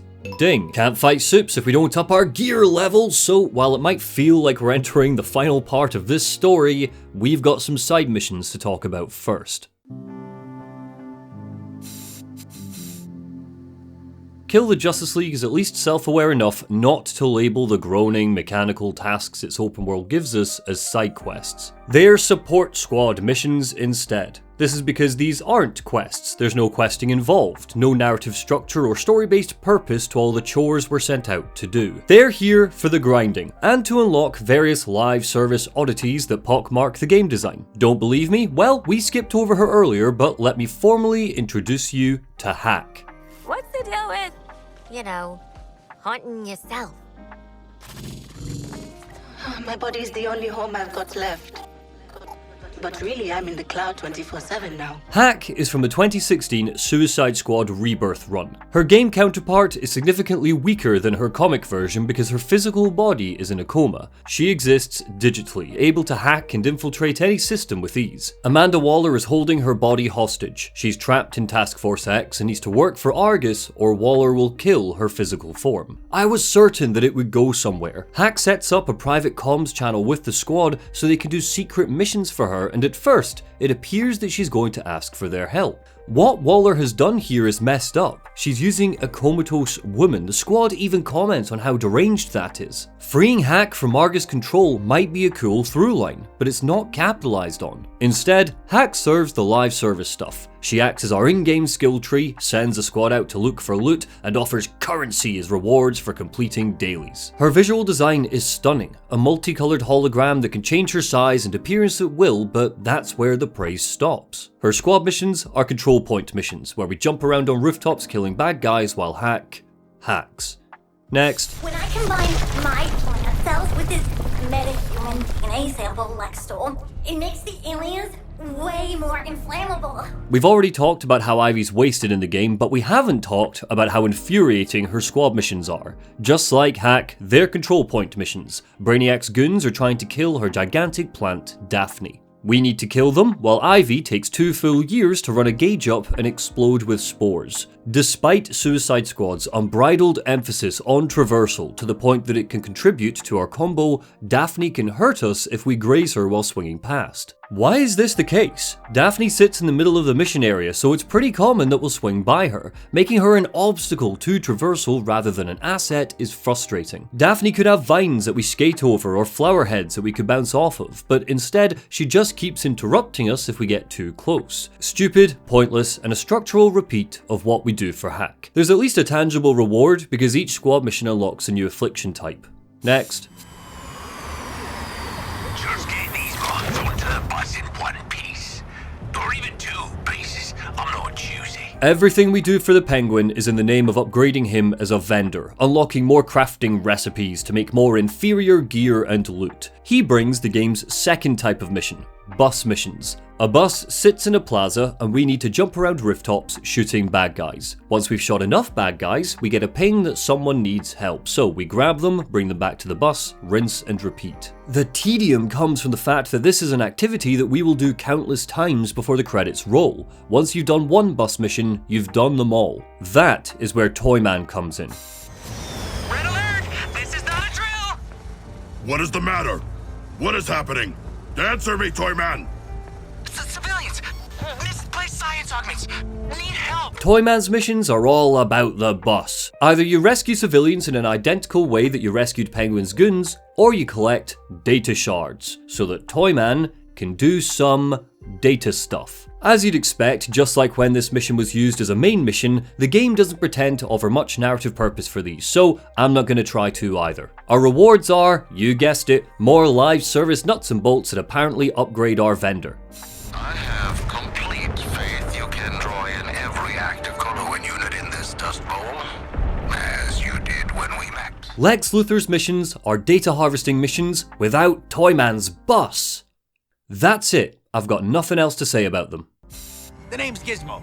Since they couldn't get heavy ordnance into the city, August recruited yours truly to weaponize some of the local rides. Gizmo is the reason the Batmobile is crap, but in the context of the side missions, he's my favourite. He makes high damage, low defense vehicular weapons that offer a smudge of gameplay variety because we get to fly around in a car, blasting to our heart's content. The controls feel responsive, the chaos on screen is gratifying because the camera's pulled out and we can at least see what's going on. I love these, except the game doesn't seem to know it's got a good thing going with him because they don't use him enough. Gizmo's missions reward us with better vehicles, stronger vehicles, but they're never dropped into the open world and are only occasionally used in the other live service missions. Next. It's the Star Labs data. File structures all messed up though, from being in alien guts. Rick Flag's missions are just a copy-paste of the busy work that we do for everybody else, except this time you get to hear him criticize and fantasize about you dying instead of Penguin or Toyman. Isn't that exciting? For his bus missions, you're rescuing Argus agents. For the control point missions, you're just doing a hack mission with Flag's name stapled to it. This is really the biggest problem with Suicide Squad. It has, generously, 4 ideas for missions, whether they're optional or not. Protect the thing, shoot the thing in a car, or collect the thing. What makes these squad missions different from the main missions are the mission objectives that simply make them less fun to play because they're so limiting and yet so arbitrary. Take Toyman's missions. For a lot of them, only critical hits can do damage. All other damage heals enemies. Even if you take the time to sit in your menu and build a deadshot that emphasizes critical hits, like I did, the rest of your squad isn't programmed with AI deep enough to understand what it needs to do. This means that Harley or Shark are rattling around with their miniguns, healing enemies that I'm trying to hurt. The key to getting critical hits lies with either headshotting an enemy, good luck with seeing heads through the blustering user interface, or meleeing an enemy and shooting them while they're in the air. This means that my creativity is physically limited by the mission restrictions. I don't get to find the fun or embrace the sort of freedom that playing as chaotic supervillains should thematically encourage. Who thought that this would be fun? It's migraine-inducing. We're supposed to fall in love with the support squad. We're supposed to go back to the Hall of Justice with gusto. We're supposed to enjoy sitting in menus, overhauling gear, or crafting guns. That's what the game wants, because when we return to Lex Luthor and he gives the squad gold kryptonite that'll weaken Superman, team members like Toyman call us up and wish us luck. There's a missed opportunity here to humanize these villains and make us really care about them and the bonds that we've built. But instead, the player is likely to just resent them because they're reduced to vehicles for live service shite. Harley jokes that the best way to lure Superman out for some fisticuffs is through some elaborate death trap situation. This sounds like we're really embracing the fact we're playing as comic book villains by playing into a comic book trope, the same way that Boomer monologued before the Flash fight. But, it isn't. Instead, we do an escort mission, slowly following a Jeep as it slowly carries Batman's body to Centennial Park. You had a good run, Brucey. Flying around Gotham, punching bad guys, cleaning up the streets, causing long-term mental and emotional damage to everyone you knew. It's our turn now. Batman Hush has one of the best iterations of a Batman-Superman fight ever put on the page. In that story, Batman uses Clark Kent's relationship with Lois Lane against him. He works with Catwoman to make it seem like she's in danger, and with Supes distracted, the Bat has a strategic advantage. If Suicide Squad wasn't so obstinate in telling us that the Justice League definitely totally can't be saved for real, and that Superman is completely lost so we can be all edgy and shoot him to death with our guns, then we could heavily lean on Superman's relationship with Lois. The Squad could take her hostage, set up that elaborate death trap that Harley teased earlier. They could defeat him by being villains. Their villainy would quite literally save the world from a corrupted Superman. All you need to do is show that good Superman is trapped somewhere deep in there for this to work. Instead, Lois Lane doesn't enter the main plot, and no, her appearing on TV screens in the Daily Planet doesn't count. We don't even know if she knows Clark Kent is Superman, never mind the status of their relationship. Can you imagine how powerful it would be if we got a scene where Lois tried to break through the brainwashing? Well, it turns out we don't have time for any of that. We're racing into the endgame loop instead. We drive Batman to a park, sit him on a bench, and Harley shoots him in the head. The belief is publicly executing him will summon Superman for a boss fight. Again, Boomer? Be careful. There's something nasty about how Batman's execution is framed, right? I can't be the only one who sees this. He doesn't go down swinging like Flash, Lantern, Wonder Woman, or Superman. He's tired, and he's broken. In the Arkhamverse, Batman and Harley antagonize each other because of Joker. Harley devotes her life to the clown, so her motivation for opposing Batman has always been for the sake of her pudding. Even after Joker died, the only reason Harley and Batman duked it out was because she learned he had some spare Jokers lying around in the Panessa movie studios. This is a Harley who, off-screen, has transformed into someone slightly more aligned with the modern-day comic version. That version is more anti-hero than Joker groupie, so there are numerous stories where Bats and Harley reluctantly work together. Kill the Justice League's version doesn't even hint at what Harley and Batman's relationship has been like in the past 5 years. Joker was the tie that bound these two characters together. What's the connecting tissue without him? To make this moment, the moment where Harley Quinn of all people is the person to kill the Bat, land, we need to know what that relationship is like between all-new all-star Harley and Justice League Batman. By the time Harley Quinn presses a gun to Bruce Wayne's temple, we have no idea what the driving force is between them aside from Harley criminal, Batman hero. I don't think the issue is that Arkham Batman is just exhaustedly sitting there while the criminals talk over him, although that is annoying. It's that the build-up to this moment has been so ineffective and the tone has been so jarring that I simply don't know how I'm supposed to feel as Harley lectures Batman on how mean he was and pulls the trigger. After a decade of battling each other, after Batman stopped her from blowing herself up at the end of Arkham City, these two have a layered, complex history. You would think that a Harley who's reflected on the person she once was and has evolved past it would have a moment of respect for Bruce. She would be dead if it wasn't for him, but that respect isn't there, from the game or from her. One of the world's finest heroes, snuffed out by this. And you're next, asshole. Sure.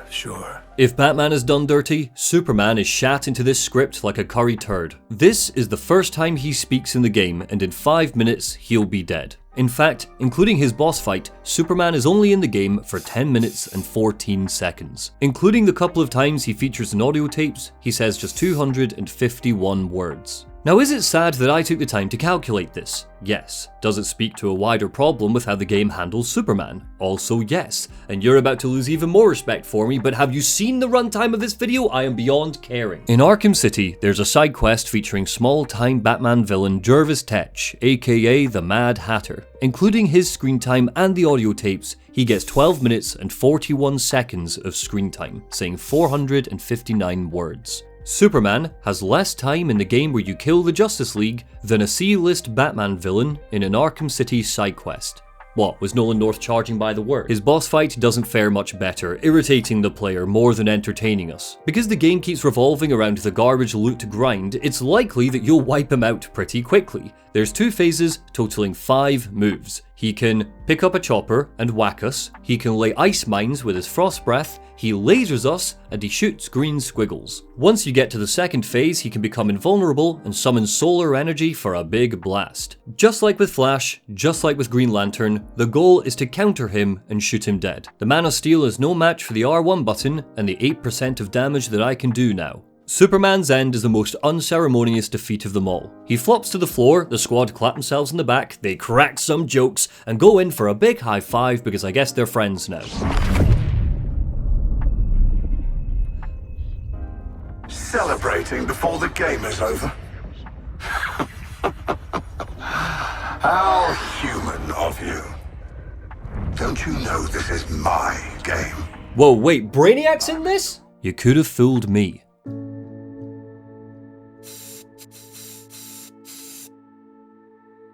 Brainiac is a genius of 12th level intelligence, but he's also trying to rebuild this civilization that he misses and is lost. And did you know that Jason Isaacs voices Brainiac in this game? Someone reached out to his agent, organised the casting, brought him into the recording booth, and he's relegated to the end game grind. Thanks, Suicide Squad, you made me hate Jason Isaacs. Is nobody safe? Unless you find 2 audio logs. This scene is the first time we'll hear Brainiac's voice the entire game. The worst thing about this is Brainiac is characterized as the dumbest Arkham villain in any of these games. With the Justice League dead, our alien overlord freezes the squad and teleports them to his ship. It turns out he could do this all along. What a useful power set to have. He decides that seeing as we're strong enough to kill the Justice League, he's going to turn us into his new lieutenants. He doesn't do this through brainwashing, or killing and cloning us, you know, those things that the game has established he was able to do to the actual Justice League. Instead, he croons in our ear, promises the world, and then sends Task Force X back to Earth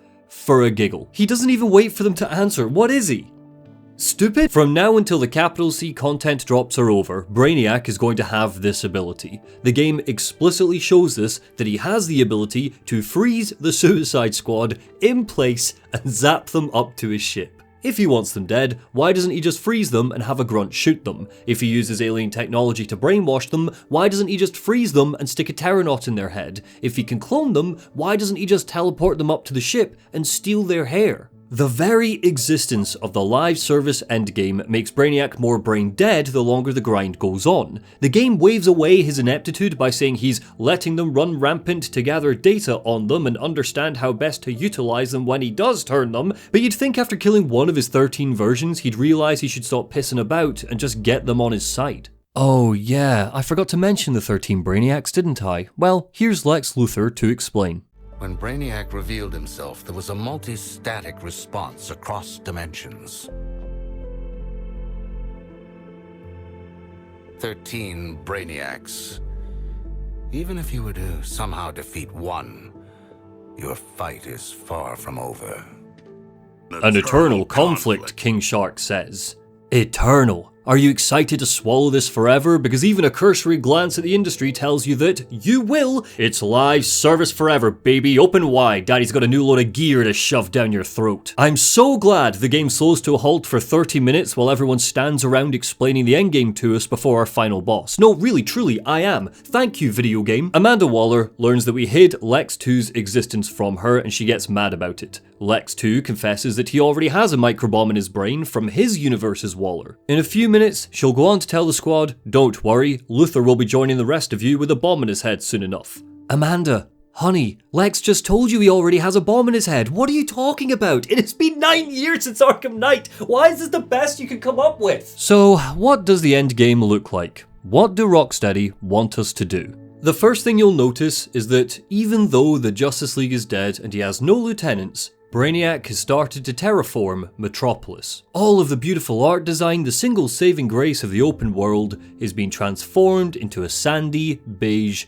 hellscape. Hope you liked jumping around in Apocalyptic Earth 2 earlier, because it's bleeding into the city now. The second thing you'll notice is we've got a new currency. Thank God, because the game didn't have enough, I thought. It's called Promethium. We need to grind out the same side missions and dailies we've already done so we can earn enough to power up the portal to Brainiac's boss fight. We need thousands of this stuff, 3,000 to be exact, so settle in for busy work 16, 17, and 18. Oh, but Monty, you're probably thinking, no wonder you find this tedious and boring, you're doing it wrong. You're meant to do this all with your friends. This is, after all, an always online live service co-op looter shooter with the bloodless peaked flesh of the DC universe stitched on top of it. And you're right, I've not talked about the one thing that's going to turn this game from a nauseous 3 out of 10 to a Game of the Year contender, so, alright, Beth, just for you, let me pull in a pal. Oh, one sec, sorry, the servers have kicked me out again. Bear with me. Do you know something I hate about this game? Aside from the fact that you get forced to slowly jog through this corridor 50 times for them to immediately send you back out to do what you were going to do anyway.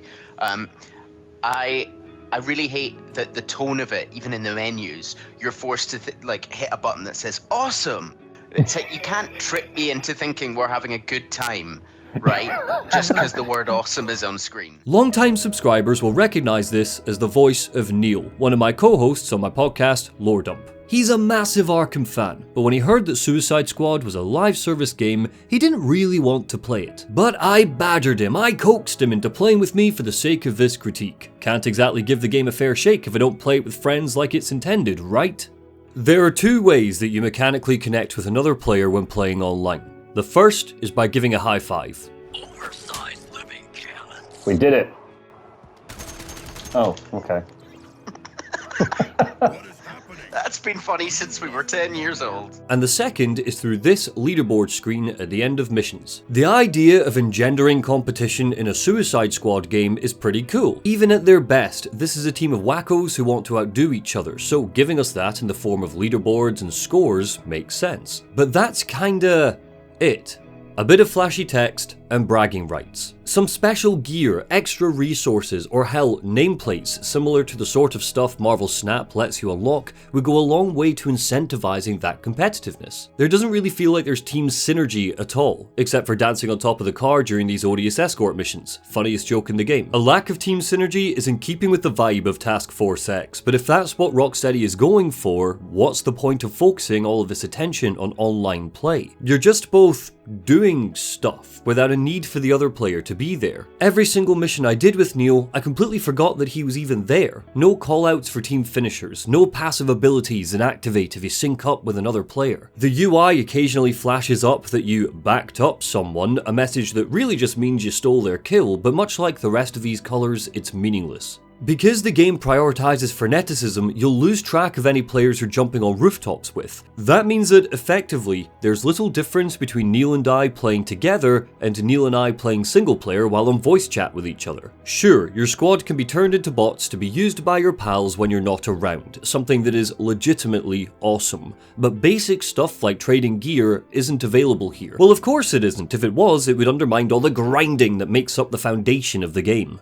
You know, nothing I have found has been as good as these star grenades that I found like 2 levels in. Despite the fact it's kinda lackluster, the heavy focus on online play means Rocksteady didn't invest nearly enough time in making your squad feel like a squad when you're playing alone. You can't hop between characters during fights, something that Rocksteady achieved all the way back in Arkham Knight on the last generation of consoles. The idea of the camera whooshing dynamically across the map to focus on Captain Boomerang after just lobbing some grenades as King Shark would immediately, organically create the sense of movement and chaos the game wants us to feel without all of the fuzz and visual noise that we currently get. Instead, you're locked into who you pick before a mission starts and have to deal with the awful friendly AI. I'm not a conspiracy theorist, but I'm at the point where I think the jank is purposeful to make me want to play with friends.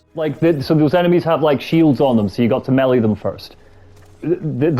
Our friends don't know that's what you need to do, so I now have footage of King Shark just aimlessly shooting a shotgun at an enemy and doing 0 damage. You don't need online multiplayer to make a great game that features a party of characters. Just look at Final Fantasy VII Rebirth. But you do need online multiplayer for an always online live service game because it's a great excuse to keep you connected to the shop, and it engenders FOMO if your pals are playing together and you're the only one who drops the game because you think it's a gaseous cloud of carbon monoxide. You're more likely to buy skins if you're playing with people who've invested in stuff like the classic outfits because you don't want to be the odd one out. This is all if the game even works. My Wi-Fi downloads 600 megabytes per second and uploads 65 megabytes per second. That didn't help. Both of us found frame rate stutters, crashes, and when we fought the Behemoth Cannon for the second time in the main campaign, let's not forget, the game simultaneously kicked us both out of Neil's server. Oh, I've been downed.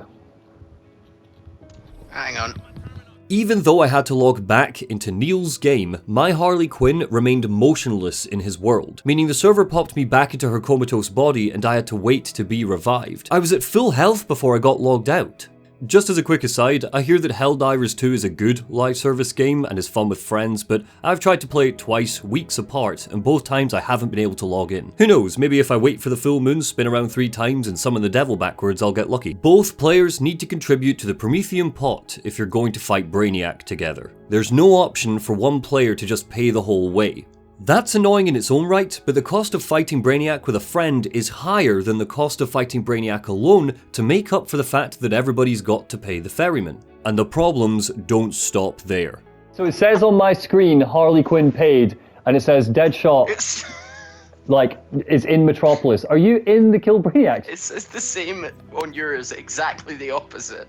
Ah, you've got to be kidding me. Is it bugged out? Oh my god, I just want to fight Brainiac with you, so I've got the footage! Despite the fact that we grinded and had more than enough Promethium, the game bugged out and wouldn't register that both of us had paid the Brainiac toll. I ran into these problems during launch week, and this is 6 weeks later. The only way to fix this was to log out of the server and log back in, and it's a bug that repeated itself twice after the fact. You're telling me that we sacrificed dynamic character swapping for this? I'm really happy you're enjoying yourself. Get fucked. Okay, so I waded through the marsh with my best friend, and now he doesn't want to do Lore Dump anymore. Perfect. Thanks, Suicide Squad. But I bet that the epic confrontation with one of the most powerful villains in comic book history will be worth it. Into the portal we go. Let's kill Brainiac! Oh, first we need to do Toyman busy work. Ding. And Bug Farm busy work. Ding. I'm going to break your bodies, hollow out your minds, and rebuild you as my pets. With what? Your special brain powers? Ain't gonna work this time. No, I thought we'd try something a bit different, just for fun. Something a bit different. Ooh. Exciting. Something new then. My name's Vril Dogs. I'm the fastest man alive. Oh, okay, and Brainiac's final boss is just a reskinned version of the Flash. But hey, there's a cool twist this time. This is as game-changing as the epic experience cooperative play gives us. See, now, you're fighting the Flash, but with summoned henchmen to fight while he's invulnerable. During this fight, King Shark actually commented that it's getting a little boring, and when your combat dialogue is exhausted, you know that something's gone wrong. Even if you were committed to the lazy idea that Brainiac repeats a fight that we've done before, why not give him multiple phases, each replicating the moveset of a new Justice League member? All it would require are new skins for Brainiac. The animations and combat design are already in the game. Oh, pick me, I know. It's because that privilege is being saved for capital C content updates. It turns out soon we'll be lucky enough to fight a Brainiac who turns into Green Lantern. Just be patient, it's coming, but if you want the honor, you've got to get back to grinding Promethium, baby! I take it back. This isn't lazy, it's bloody insidious. I have to hope that not a single person at Rocksteady looked at this Brainiac confrontation and said, yup, perfect, this will really close things off with a bang. Instead, the thought process is so bald and cynical that any discerning player can see it from a mile away. They probably had the idea that Brainiac would jump through Justice League members, but decided to cut it so there's some form of narrative progression squeezed into the battle passes and the content updates. So, we get to play with a bunch of cool shit from alternate universes, and then what? Retire? Once you've defeated all 13 Brainiacs? Yes. You mean 12? A kill list. We can work with that. Bringing Brainiac back to Earth 1, that cynicism continues. Our closing cutscene is dedicated to the fact we've just killed one Brainiac. The credits might roll, but get ready, player, because there's 12 more. Get back out there. You want a satisfying ending? Not a chance. You paid $70 for a game that doesn't end, it just pauses. I promised myself I wouldn't talk about Avengers or Gotham Knights, but at least those games had endings. Avengers left 100 plot threads dangling and unresolved, but at least the central threat of MODOK was tied up nicely, so if you just wanted to play it for the story, you could roll credits and say you've completed the story. Gotham Knights' ending might undermine its thematic undercurrent and entire reason for existing, but at least it ended. The narrative-driven live service marketing buzz is always skewered by caveats and actuallys, but Suicide Squad quite literally has a narrative that is unfinished. My dad is a big DC Universe guy, but I would rather dive into a vat of acid than buy him this for Christmas, wait until he confusedly hits the credits, and then try to explain to him that there's content updates coming that might, if Warner Brothers shareholders are merciful, give him an ending one day in the next 3 years. That ending will involve him doing everything he's done in the past hour at least 12 more times, just with new characters to play as and more old stuff being reskinned. Really roll that around in your mouth. Think how insane that is. How did we get here? But at launch, the game wasn't quite done, was it? We very much knew we had a story to tell initially, and then we wanted to carry on feeding into that, and then changing up the gameplay to have a game that was going to evolve through post-launch content. With Brainiac 1 dead, the game disguises its endgame busywork behind a hint that if we crank up our finite crisis rank, we'll get to fight Brainiac number 2 and check him off the list. We're given objective markers, and this whole section of the game is even given its own chapter in the story to manipulate you into thinking that you are continuing the main campaign. Here's what that gameplay loop looks like. You grind out busywork to earn Promethium that lets you pay to do more busywork in Earth 2. There are 3 busywork missions to choose from: data gathering for Lex, control points with Ivy, or bug farms. If you're paying attention, you'll see that this is where the tutorial mission was set. These are the same every single time. The game doesn't even pretend that you're doing something different when you repeat them. Even the banter is repeated. Unsightly and crude, yet I don't have to spend another picosecond in the red wastes as sand collects endlessly in every crevice. You know, you could just talk to someone. Not me, though. You know, you could just talk to someone. Not me, though. You know, you could just talk to someone.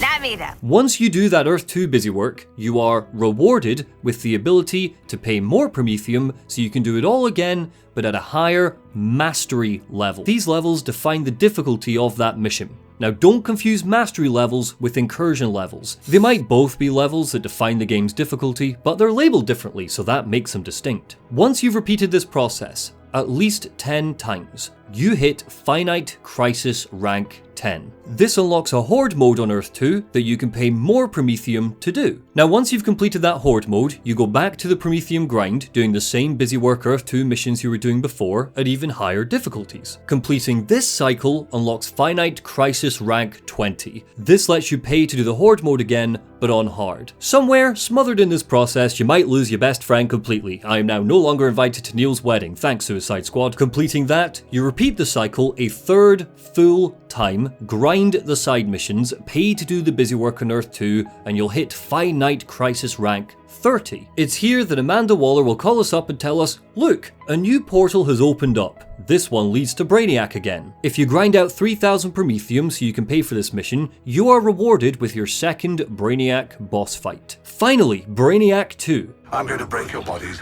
Nope, it is right down to the barks, cutscenes, general mission dialogue, and the fact you have to do 2 pieces of busywork before fighting him, a copy-paste of the boss we already fought. Canonically, the Suicide Squad don't do this mission. It is just another fight with Brainiac 1. And I did it all. I churned through every second of it. I maxed out the squad. I rifled through the Bane-themed loot drops that are as much of a trite joke as the rest of the villain-themed loot, waiting for a punchline that never came. And then on March 28th, 2024, we got that punchline in the form of the Clown Prince of Crime.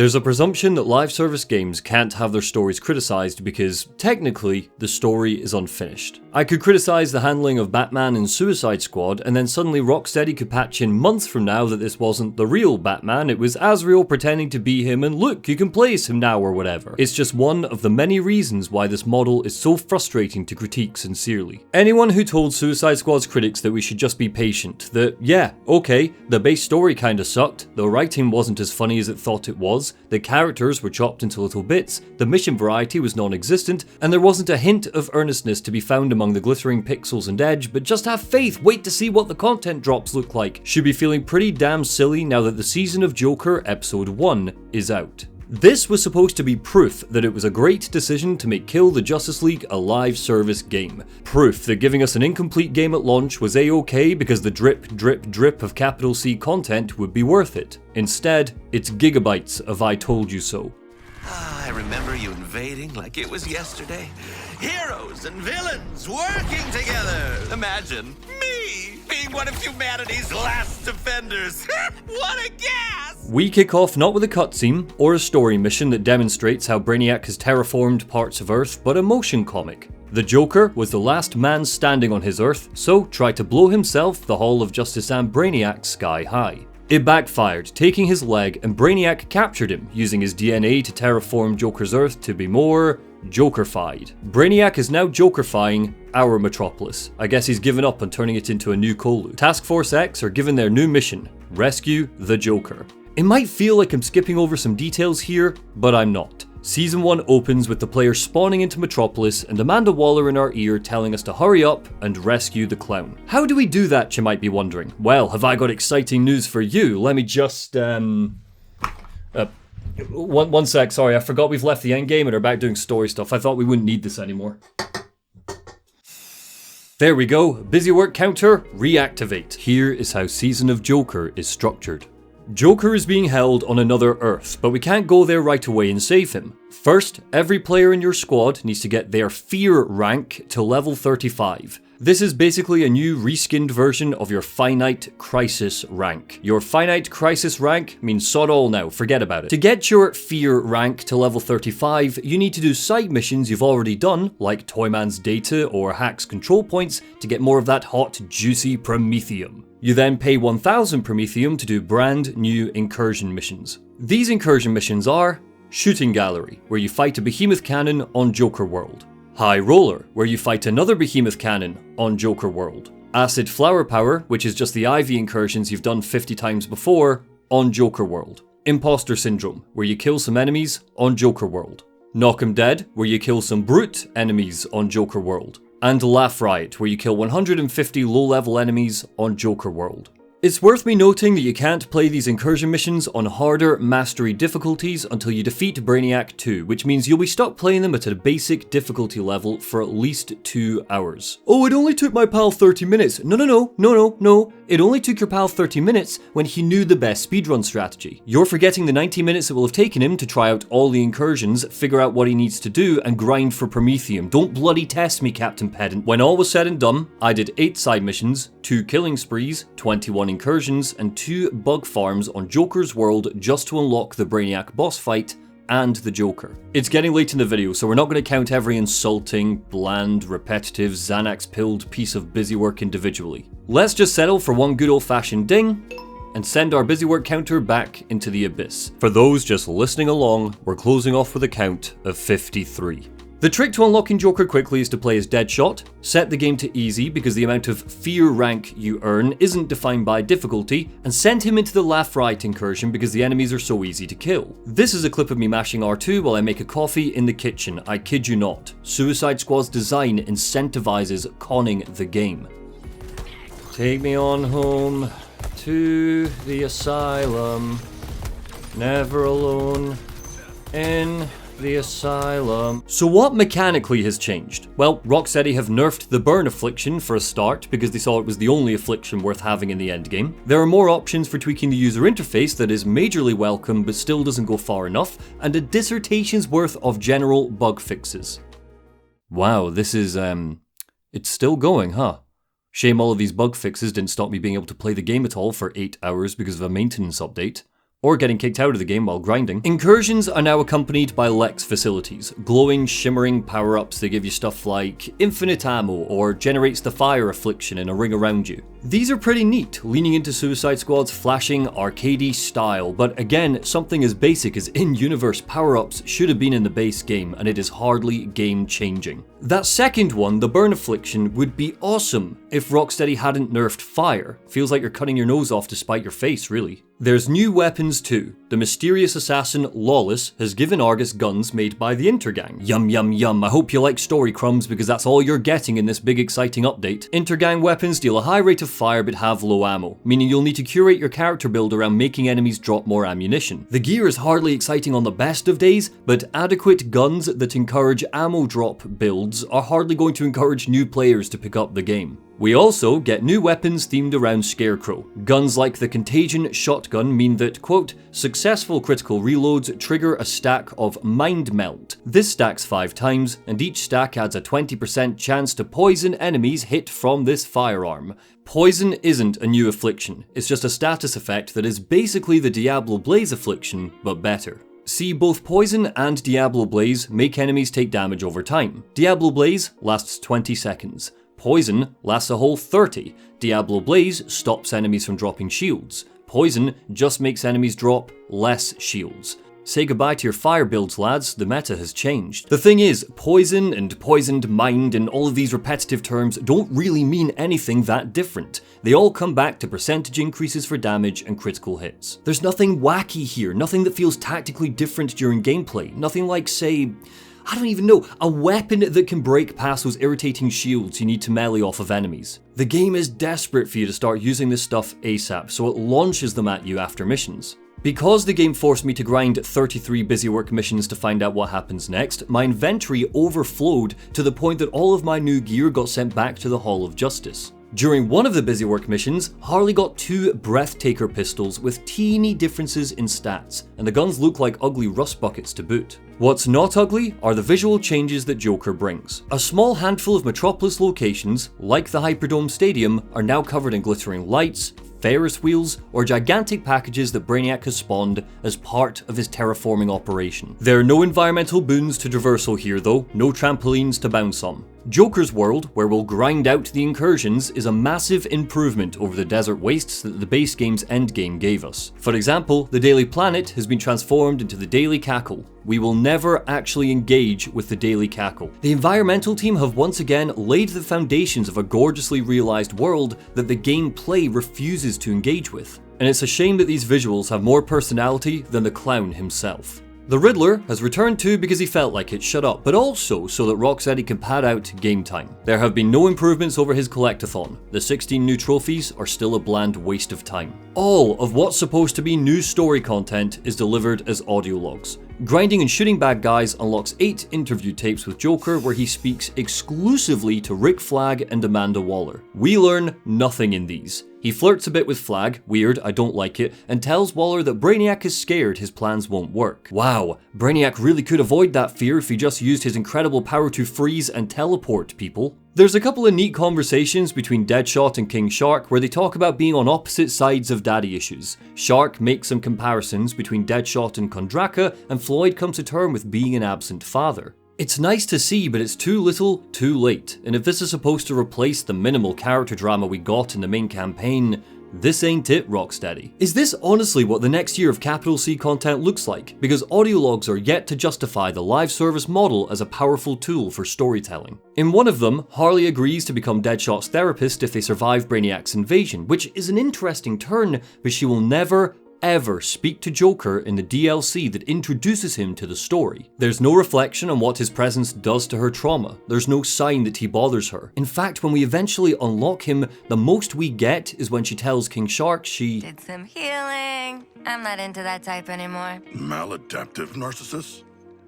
Comedians. Are you kidding me? I guess Arkham Asylum ain't all bad if the doctors can stop a notoriously unstable woman from being triggered by the unexpected return of her ex after, just a few years ago, she led a full-fledged assault just to get some cheap Joker knockoffs. Why is the game refusing to engage with a plotline that delivers itself on a silver platter? This is the interesting stuff. How does she feel about needing to work with a Joker nowadays? And I'm saying all of that without even getting to the crumpled first draft that is the clown yet. Task Force X. You'll find I guard my anomaly collection quite jealously. Including this world's Joker. Brainiac 2 is exactly what you'd imagine Brainiac 2 to be at this point. It's a reskinned Green Lantern fight where he uses the Green Lantern's might to spawn copy-pasted tanks, turrets and missiles that we need to shoot to make him vulnerable. During certain points in the fight, Brainiac goes on about being imaginative and creative, but he's just summoning Earth's basic military. We stab him in the head with a data spike and he dies, as thoroughly underwhelming as Brainiac 1 was, and I'm sure as thoroughly underwhelming as Brainiac 13 will be if we ever get to him. Joker spawns into the arena and the squad bring him back to the Hall of Justice, where we get our only proper cutscene. Put it in me. Oh, mate, bloody hell. Now you've just made it weird. I've got to wonder what the point is of doing a multiverse story if you're not going to play off the fish out of water angle or even look at how things are different in other worlds. I mean, we all know the real point is so the game can justify its live service-isms, but it is beyond me why Rocksteady aren't taking full advantage of the concept. Kill the Justice League's Joker is a vaudevillian psychopath. It's often referenced that he has a bloodlust as strong as Arkham Joker did, but without any of the depth those past games cultivated to give him teeth. When Joker learns that our version of him died in an audio log, he shrugs his shoulders. That's fair enough, why should he care? But how does he feel about Batman? About Harley? Did he have an obsession with bats? Who knows? Did his origin revolve around Ace Chemicals? Unknown. Did he kill Batman in his world? Not a Scooby. What was his relationship with Harley like on his Earth? Search down the back of the couch if you like, you won't find answers here. It's inferred that he's desperate for attention, just like Arkham Joker was, so you'd think learning that he's teaming up with a Harley Quinn who is so over that Joker phase of hers would affect him a little. At the very least, we could get some contextless dialogue in the open world where he ribs her and tries to get into her head, but there's nothing. Not even just nothing, there is an absence here. The two characters never directly acknowledge each other out of that one comment from Harley. You can take Joker to the Batman exhibition where he can witness famous Joker moments from the series. Seeing the Harley exhibit, he makes a crap joke about how he likes to wear corsets. Seeing Joker dead in Batman's arms, he mumbles, "My Batman never held me like that." It's hardly the sort of depth I'd expect for the game's first post-launch character. I don't learn anything about him in this introduction. That's what sucks so much. If she was just a sidekick, your Joker's getup must have been skimpy. Me? I don't lace my corset that tight. Need room to laugh. As for gameplay, his movement is pretty fun and unique, I will give the game that. In fact, it might be the best reversal in the game, period. He stole Penguin's umbrella so can surf on it, blast high into the air, or simply glide down like Mary Poppins. The thing that sets him apart is that the standard form of movement, surfing, is always on a descent, but it can cross great distances. When he's street level, you can power along the floor for as long as you like at a decent speed, but in the air, a wariness of obstacles and surroundings are key with him, and shooting into the sky during combat gives him height that's borderline immediate. He is legitimately fun to control, embodying the chaos I would expect the clown to bring. However, just like with every squad member, he only brings two unique abilities. He hits a bad guy with his flail, or blows up a bunch of bad guys with bombs. You can put him side by side with Harley or Deadshot, and the impact of what you're doing with him is identical. His talent tree has a Firestarter subclass, something that Rocksteady tells us will be a common recurring feature with all new characters. For example, I imagine the upcoming Mrs. Freeze DLC in July will focus on the Freeze affliction. But again, because Rocksteady are so concerned with the live service meta, they nerfed Fire. It really takes away from the bam pow whack power fantasy of running rampant through combat with Joker when his big addition is nerfed at launch. As for the rest of his skills, look, at the risk of repeating myself, they're as dull as the rest of Task Force X. Let's take his special skill, Who's There. This transforms the Knock Knock skill into Who's There. This activates at combo 50 or higher and increases shield capacity by 40%, shield harvest damage by 100%, and performing a shield harvest has a 100% chance to spawn a live grenade at an enemy's feet. It hardly screams painted psychotic maniac with a sick sense of humor, does it? Wow, Monty, you really maxed out Joker just for this video? Yup, of course I did, just like I did with Boomer. I am the clown, prince of crime, and we've had a hell of a time. Maxing him out was easy, really. I did it by playing the same side missions and incursions I did to unlock him. This is because defeating Brainiac 2 and getting your hands on Joker does not unlock anything else. In fact, if you speak to Amanda Waller or Rick Flag as Joker, they'll tell the clown to gear up and go fight Brainiac 2, rescue himself. This is a capital C content update that gives us some new weapons that shoot like the other weapons, an empty character devoid of a real story, new environmental assets, relabeled missions you've done 1,000 times before, oh, and a battle pass. Can't forget the battle pass, the whole reason this update even exists. You get a free one with some new skins and emotes, and then there's a paid premium one too with all of the actually half decent looking stuff. On top of that are numerous skins not in the premium battle pass you paid for that cost $8, like the Super Zero's King Shark outfit. You might be wondering why Season 1 Episode 1 has no new story stuff or unique missions. Well, how could there be? Time had to be put aside to make more stuff to buy. I saw people taking to Twitter in the run-up to release saying how generous Rocksteady are being because, unlike other live service games, this battle pass won't disappear and be replaced when the next season of content invades your hard drive. But if live service games are going to insist on burning the grill, wafting noxious fumes into the hobby I love with characters I adore, a battle pass that doesn't vanish after an update is the bare minimum of what we should expect. Other live services shitting themselves does not mean Suicide Squad should be held up as the next coming and called generous. It's not deserving of your praise, especially when the entire update has been purposefully designed to exhaust you to the point you just say screw it and fork out £8 to get access to the character at the center of this concept. Why do you think you have to grind for 33 busywork missions before you go on your Joker rescue? It's not because Warner Brothers is generous, it's not because Rocksteady thought doing the same reskinned missions would actually be fun, it's because you are a mark and they have designed this update to con you out of more money. I mean, you're just playing the game to unlock a new thing. No, you're not.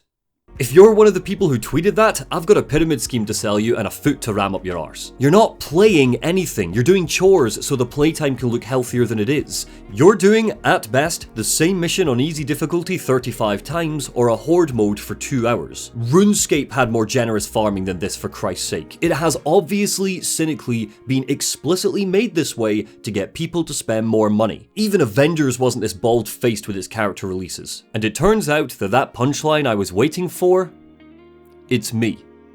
I'm the punchline. I wanted to be done with this game so I could finish this bloody critique, delete it from my PS5 and move on with my life. I have Dragon's Dogma 2 waiting to be played. And when I realised the amount of busy work and churn and grind the game expected me to go through to unlock Joker, I said, screw it. Because I'm a massive idiot, I went into the store and I paid for the Joker. And do you want to know what happened? The game bugged out. I bought 1,000 Luther coins. My bank statement shows that money was taken from my account, but the game didn't give me 1,000 Luther coins. I tried to buy the Joker, and the game broke. Suicide Squad Kill the Justice League literally owes me money. Tell me more how generous this $70 game is. No, really. I fucking dare you.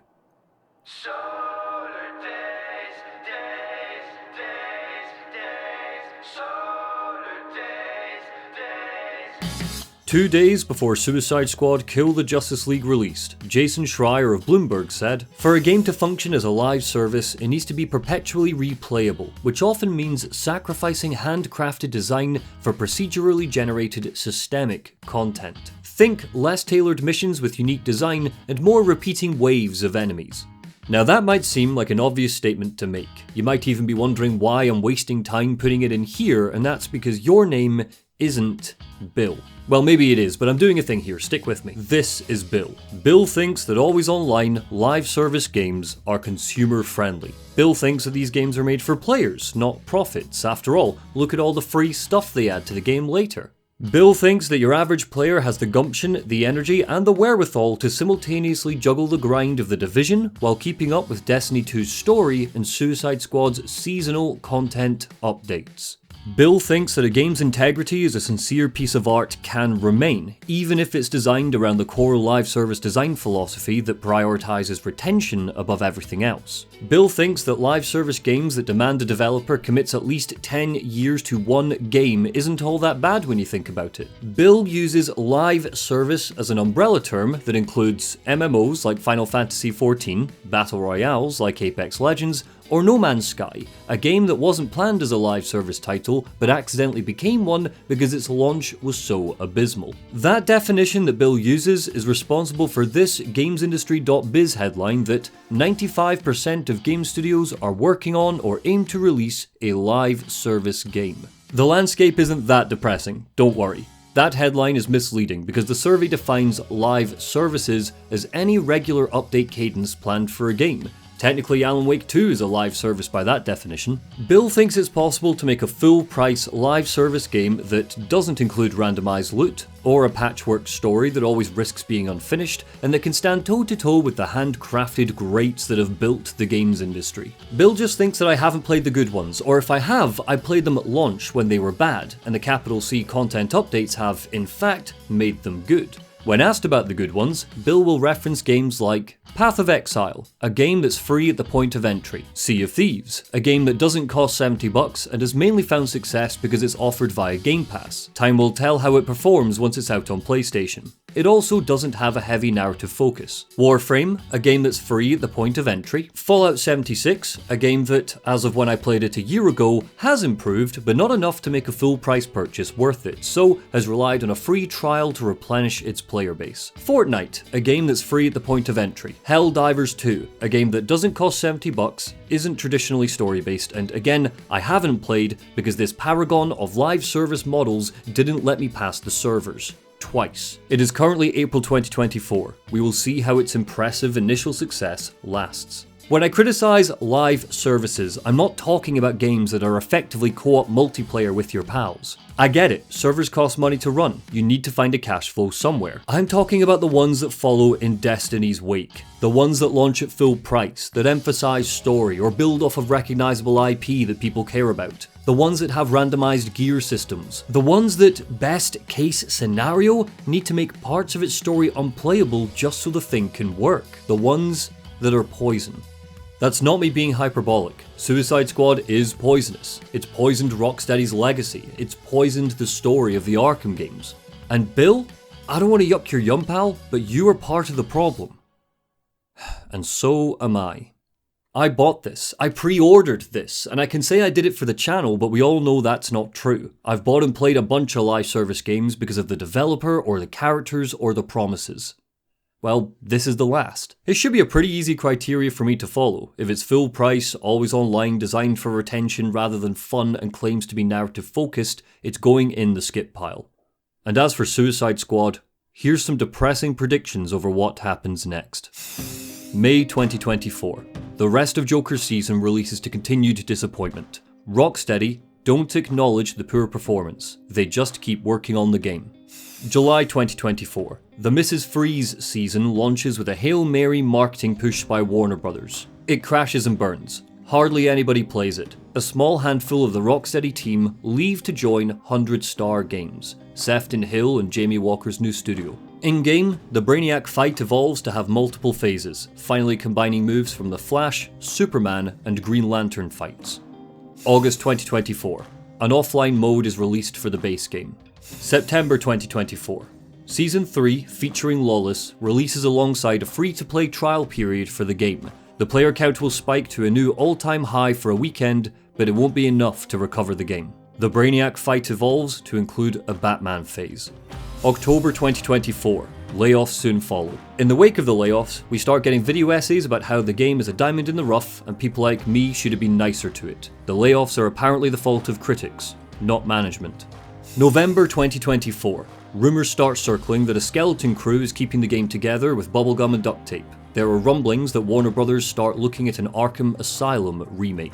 December 2024. Season of Deathstroke arrives. In-game, we'll learn that Deathstroke was a secret 5th member of Task Force X that the Riddler teased. The Brainiac fight evolves to have 2 Brainiacs instead of 1, and upping your mastery level will let you fight new, spongier versions of Brainiac. This is how Rocksteady will justify sunsetting the game. Technically, you get your ending. All 13 Brainiacs will be defeated. February 2025. It is announced that Suicide Squad Kill the Justice League is being sunsetted, and it officially goes free to play. Almost all of the new story content releasing around this time will be in the form of audio diaries and calls on the radio. By the summer of 2025, the game is cancelled. But who knows? Maybe all of these are predictions for the multiverse. Maybe I'll be wrong. Maybe Rocksteady will find the secret sauce. A capital C content update might be enough to make the game good one day. Maybe. Hey, Suicide Squad! Fuck you! Take me on home to the asylum.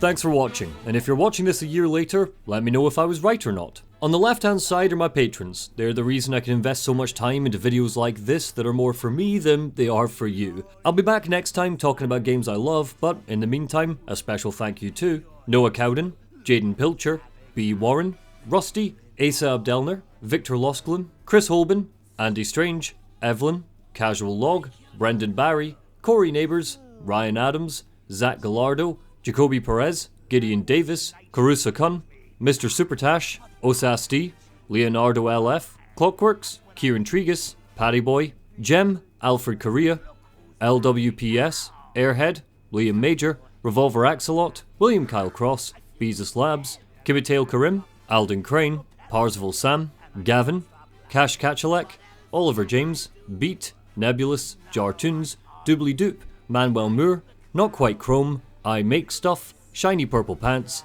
Dan Schwartz, Shiny Purple Pants, Dan Schwartz, Tumble Blunder, Liam Major, Emil Lagarde Bobvierg, James Bruce, Shiny Monkeys, Shy Monkeys, Fisher Palachek, Captain Phantasma, Mager, Ash Mearns, Tom Hibbert, Wampo, AI Monogatari, Grumbo, Sefit, Prof Comic, Liana Quill, Shy Doomguy, Edimit, Aurelia, Stephen Grapes, Keegan Diamond, Icky Jones, Graham Reed, Rosie Vera, Elijah Simpson, Clusterhug, Meanswell, Major Simmer, Louis Almanza, Cariad1709, Shaldar, Mr. Mundus, Kyle Chamberlain, Carl, Vlad M, Greg, Gwen Grayson, Rocketman, Wild Weaver and Worm, Mitch Miller, Dialectograms, Matt Block, Roy, Chamicam, Roman Brendel, Blake Foster, Michael Pearson, Sean Ryland, Anthony Santilli, Zelatath, Violet Dickinson, Hoss, Coriel Schuler, Daisy May, Dianian, Caleb Jablanicki, Ryan Williams, Nick T, Ben E, JMC147, Melvin Kitnick, Nicholas Chase, Siddhant Pandey, Jack Shepherd, Weston Pate, Crimson Fangs, A Lonely Cow, The Iron Giant, Crazy Kirsch, Oliver Bensrid, Testo Thompson, longer name to annoy Monty reading it, Trevor A. Elliott, Daniel Finnegan, Warren Blythe, Cherry Cheese, Luke Hughes, Noah Luttrell, Charlotte Rosewood, Full Metal Wolf, Sergs Fent, Rosie Rowland, Weather Waxing, Eunice Mikolai, Mr. Alienated, Lugoil, Funnyman1257, Nathan Mallory, Hurry Up Snufkin, Grim Ally, Vadim Orlov, Joe Pierce, Mr. Gusty, Nikolai Jorgensen, Damon, James Edney, Joe, AJ, Jubilation Chambers, Abram Partida, Abby, Chancellor Delamere, Jeff Howe, Ronald McRonald, Ray Mulryan, Murderous Lord, Evan Schrader, Dominus Knox, Mayday in Paradise, Oobly Doobly, Adam Harrison Fuller, Eric Evans, Andy Seco, Joe Humphreys, Caleb Gunter, Flare Dark Storm, Quiet Ambassador, Paul Thomas, David Riata, Jerry Humes, Turticus Rex, Joe Monty, Alec Meacham, Jacob Winham, Wrecked 3501, Lilac White, Chris Duran, Ginger Kappa, David Neal, Holton, Michael Smith, Nikolai Kokot, Daniel Tarek, Prudvi Muva, Thomas Evans, Samantha P, Dapper Cyborg, Wob76, Technodan, When Goats Attack, Tenic, Mike Cripps, Vincent the Hollow Knight, Meowners, Mad Gab, Rariter, Webby, Nur Revel, Eve, Tyler Cox, Procrastinator, EP Horry, Unlucky Dragon, Nikki Deedles, Gaming University, Eddie Black, Abby the Bard, Alina Buck, Combat Wombat, Top Hat Tiger, Wayward Flock, Fluffy the Demon, Destroyer of Worlds, Thomas Pruitt, Spalter, Danations, Christopher McBride, The Slayer of Games, Daniel Boyles, Shishki, Vivi, Mija, Ridge Miedema, Captain Bon Clay, Alec Maxwell, The Vegan Necromancer, I Got Consent, Captain Cabinet, Logan Hamilton, Chris McMullen, Never Lupus, Ryan Bryce, Ryan, Matt Emmy, Matthew Halsey, Sean Toland, Jerome Hotchkiss, Prodigal Horse, Trenchcoat Guy, Cody, Kyle P. Feely, Garrett Birchall, Chapches Vaz 76, Jack, Neil Mack, Sam's Forge, Joey Isbell, Kristen Fenchel, Patrick Baird, LGX, Big Boar Wolf, Nicholas Chemin, Trevor Vernon, Joel Wilcox, Pleo, Leon, X Wrights, Shamax, Jonathan Riggs, Zachary Johnson, DNSCH, Monacari, ZK, Lamar825, Iken, Tempe, Unicourt, David J. Morum, Mini Otto, Callum Armitage, Christopher Tierney, Torstein Sundness, Fipsy, Tom Inns, Sammy Stuff, Alberto Calez, Type Raz, Zachary Powers, Andrew Muinos, Prospero, Alan Black, Callsign Nor, David Bedard, Jared Helfer, Mukor, John Foster Ag, Robert Capel, Chief Sweep, Jonathan Lum, Mr. Fredo Renton, Long Cheddar, Talkster, 100 Sams, My Friend Neil, Nathaniel Waters, Dinkin Pearson, Kyle Piers, Kane Highwind, Neve, and Johnny Miller. Thank you all so much, and take care.